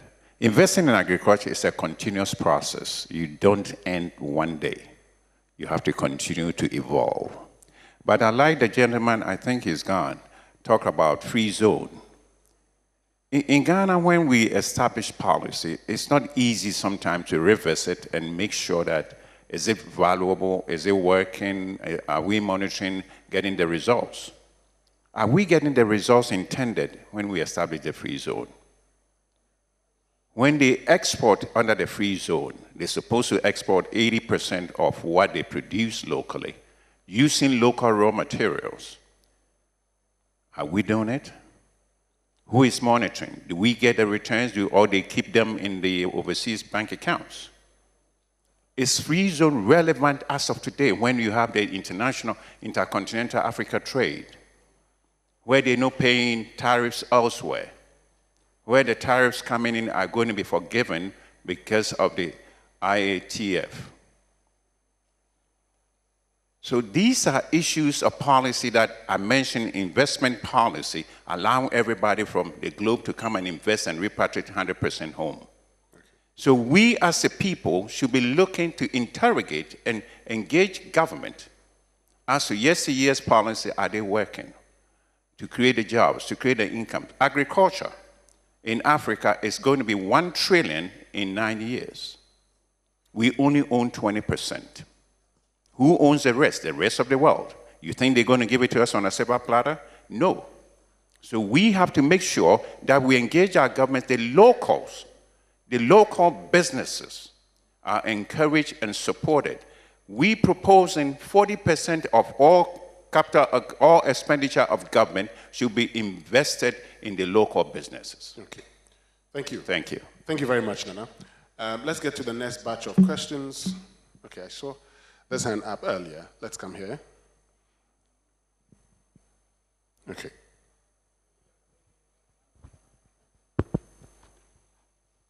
Thank you very much. I come from the Chartered Institute of Human Resource, Ghana. Excuse me. My question goes to Dr. Sarkodie and the insightful presentation by Prof. Kwapon. The policy reconciliation aspect is what I'm looking at in terms of employment sector as against the educational sector. What data do our universities or our institutions of learning have with regard to what areas of prospects are available, such a way that you can supply to fit in? It appears that we are oversupplying from the institutions of learning. What informs our institutions of learning, the courses you render, the number of applications that you open up, and then the students who apply in, and then they come out, and then the demand is very, very limited. Thank you very much. Thank you very much. And Dr. Sarkodie, if you could kindly answer that. Okay, thank you. The educational institutions are there, first of all, to train the mindset of the students. And that is the first objective. So it's possible that we can just do a wholesale education, and then the person goes out there to apply what he or she has been taught. a classmate of mine now has shoe factory in Ghana, but he wasn't taught shoe production in the classroom. So the first thing is just get the mind trained. And secondly, I agree that the skills that we channel out is important. And most often than not, I usually talk to my colleague lecturers that we should start this engagement between the academia and those in the industry in different strategies. First one that I propose is the commercialization of the dissertation or the thesis, where we can allow the students to be sponsored by Stanbic or Unilever to write their own dissertation using data from Unilever, for example, or after the student has written the dissertation, can now sell it to Unilever for their own policy formulation. So the commercialization of the dissertation or the thesis is important. Now, the statistician released the inflation figures. The food inflation in Upper West is the highest in the country. However, their neighbors, Upper East, has the lowest food inflation. What is happening? So as an economic student, you go to the northern part to study what is happening there. That's how come you can bridge the gap between academia and the industry. Prof talked about internship, which I want to emphasize. If you have the students that can have internship, and I use myself as an example. When I was writing my thesis, PhD thesis, I had the opportunity to be at UN Wider and also at IFS, and I was taught how to read the fiscal table.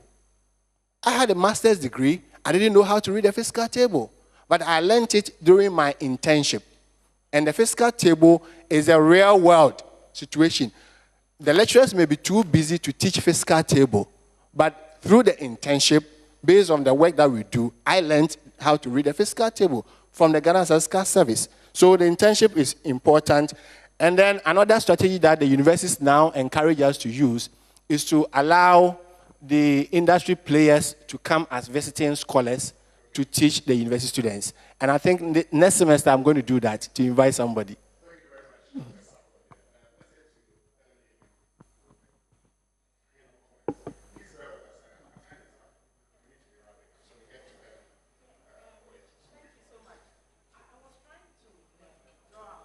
To what strategies we want something to take away. What strategies are we going to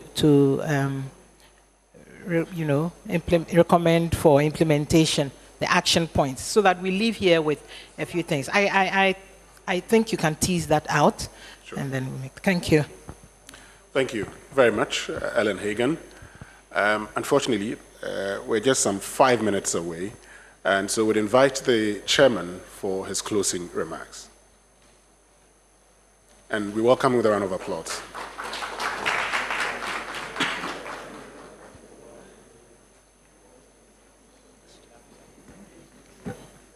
Good morning again. And first, let me thank our panelists. Nana, it's always a pleasure to meet you. And thanks for the energy you bring to the discussions around how we get things moving in this country. And Florence, good to meet you. Thanks for the perspectives. And Doc, thank you very much for the insightful review of our situation as a nation in the matter of employment and employment generation. And for those who have contributed and for all present, thank you very much indeed. I think we've had a very, very good discussion. And before I continue my remarks, I would like to again thank Professor Kwapon and Mr. Asmani for your organizations working together to bring us here to have this discussion. I am leaving enlightened, and I believe many people will leave here very enlightened. We've heard from Dr. Sarkodie that even though we are growing, GDP is growing, the labor absorptive sectors of our economy are not growing. And he mentioned agriculture and manufacturing. He said, we are training people to the formal sector, whilst it's the informal sector that is growing. A mismatch of where we are putting our money in terms of capability building to where the opportunities are. Then we heard from Florence about needing a mind shift change because people come from the universities and they want to work for the Unilevers and the Stanbics. So how do we match skills to where the opportunities are? And then Nana talked to us about an enabling environment that would support growth of job creation, growth, and wealth creation. So at the end, it leaves us in a very interesting but hopeful place. We do not have enough jobs. Where we have the jobs, we sometimes do not have the skills. And I say this, I have found it amazing when you reflect on what we've heard today, that in Ghana today, we have people coming out of Ghana, out from outside Ghana to be mates in Ghana. We have all manner of people in Ghana today laying bricks, doing carpentry work, non-Ghanaians. And our countrymen and women, the youth and adults, as reminded by Mr. Semeni, are on the streets without jobs. That is something for us to reflect on as a people. So what do we do? And I think a question was posed, when we leave here, what do we do? Before I give my thoughts on that, let me go on to say that first is a lot of things at the national level, a lot of things have to come together to take us out of this quagmire. One is the need to build capabilities to face where the opportunities are, and making sure that as a country, we are very clear where we think we have the advantage to create wealth, where we think we have the advantage to compete versus the global value chain. And I'm going to give an example that I find many people find very controversial. But mentioned earlier, I lived for 4 years in Singapore. Singapore does not have land. It is actually an island nation. Almost every food eaten in Singapore is imported because Singapore does not farm. Indeed, the water we drink in Singapore, I think 50% of it was being imported from Malaysia at the time. And then the rest was through collecting rainwater. It had 17 dams at the time where all rainwater was harvested and reprocessed, and then a bit of desalination. And what Singapore focused on was basically running a system because they recognize we don't have land, we don't have water, but we have human beings. And how do we determine for ourselves where we want to what we want to train our people to be? And Singapore said, we're going to train our people to one, be very capable, and because we don't have land, we don't have natural resources, they have to create wealth in the high end of manufacturing and enterprise. So when I was in Singapore, when Ghana was looking for oil, the vessel that was going to look for the oil, Singapore made it. I was there when the late Professor Mills and the team came to get it. Most of the high-end products for medicine are made in Singapore, a very small nation of more than 5 million people. The simple message is, as a country, we've got to define for ourselves where we think we have the advantage. We still export cocoa in crude form. It goes somewhere and people make the chocolate, and the gentleman talked about agriculture dying. It is dying because we are not adding value. If you don't add value to what you produce and you spend your time engaged in producing commodities, then you are at the mercy of the larger world. And how do we, after so many years of producing cocoa, add value? We are one of the greatest producers. We are endowed with a lot of extractive minerals, but we still export much of that in crude form. Why are we not? I understand a place like India doesn't produce too much gold, but most of the world's gold is processed in India. Isn't that interesting? So how do we understand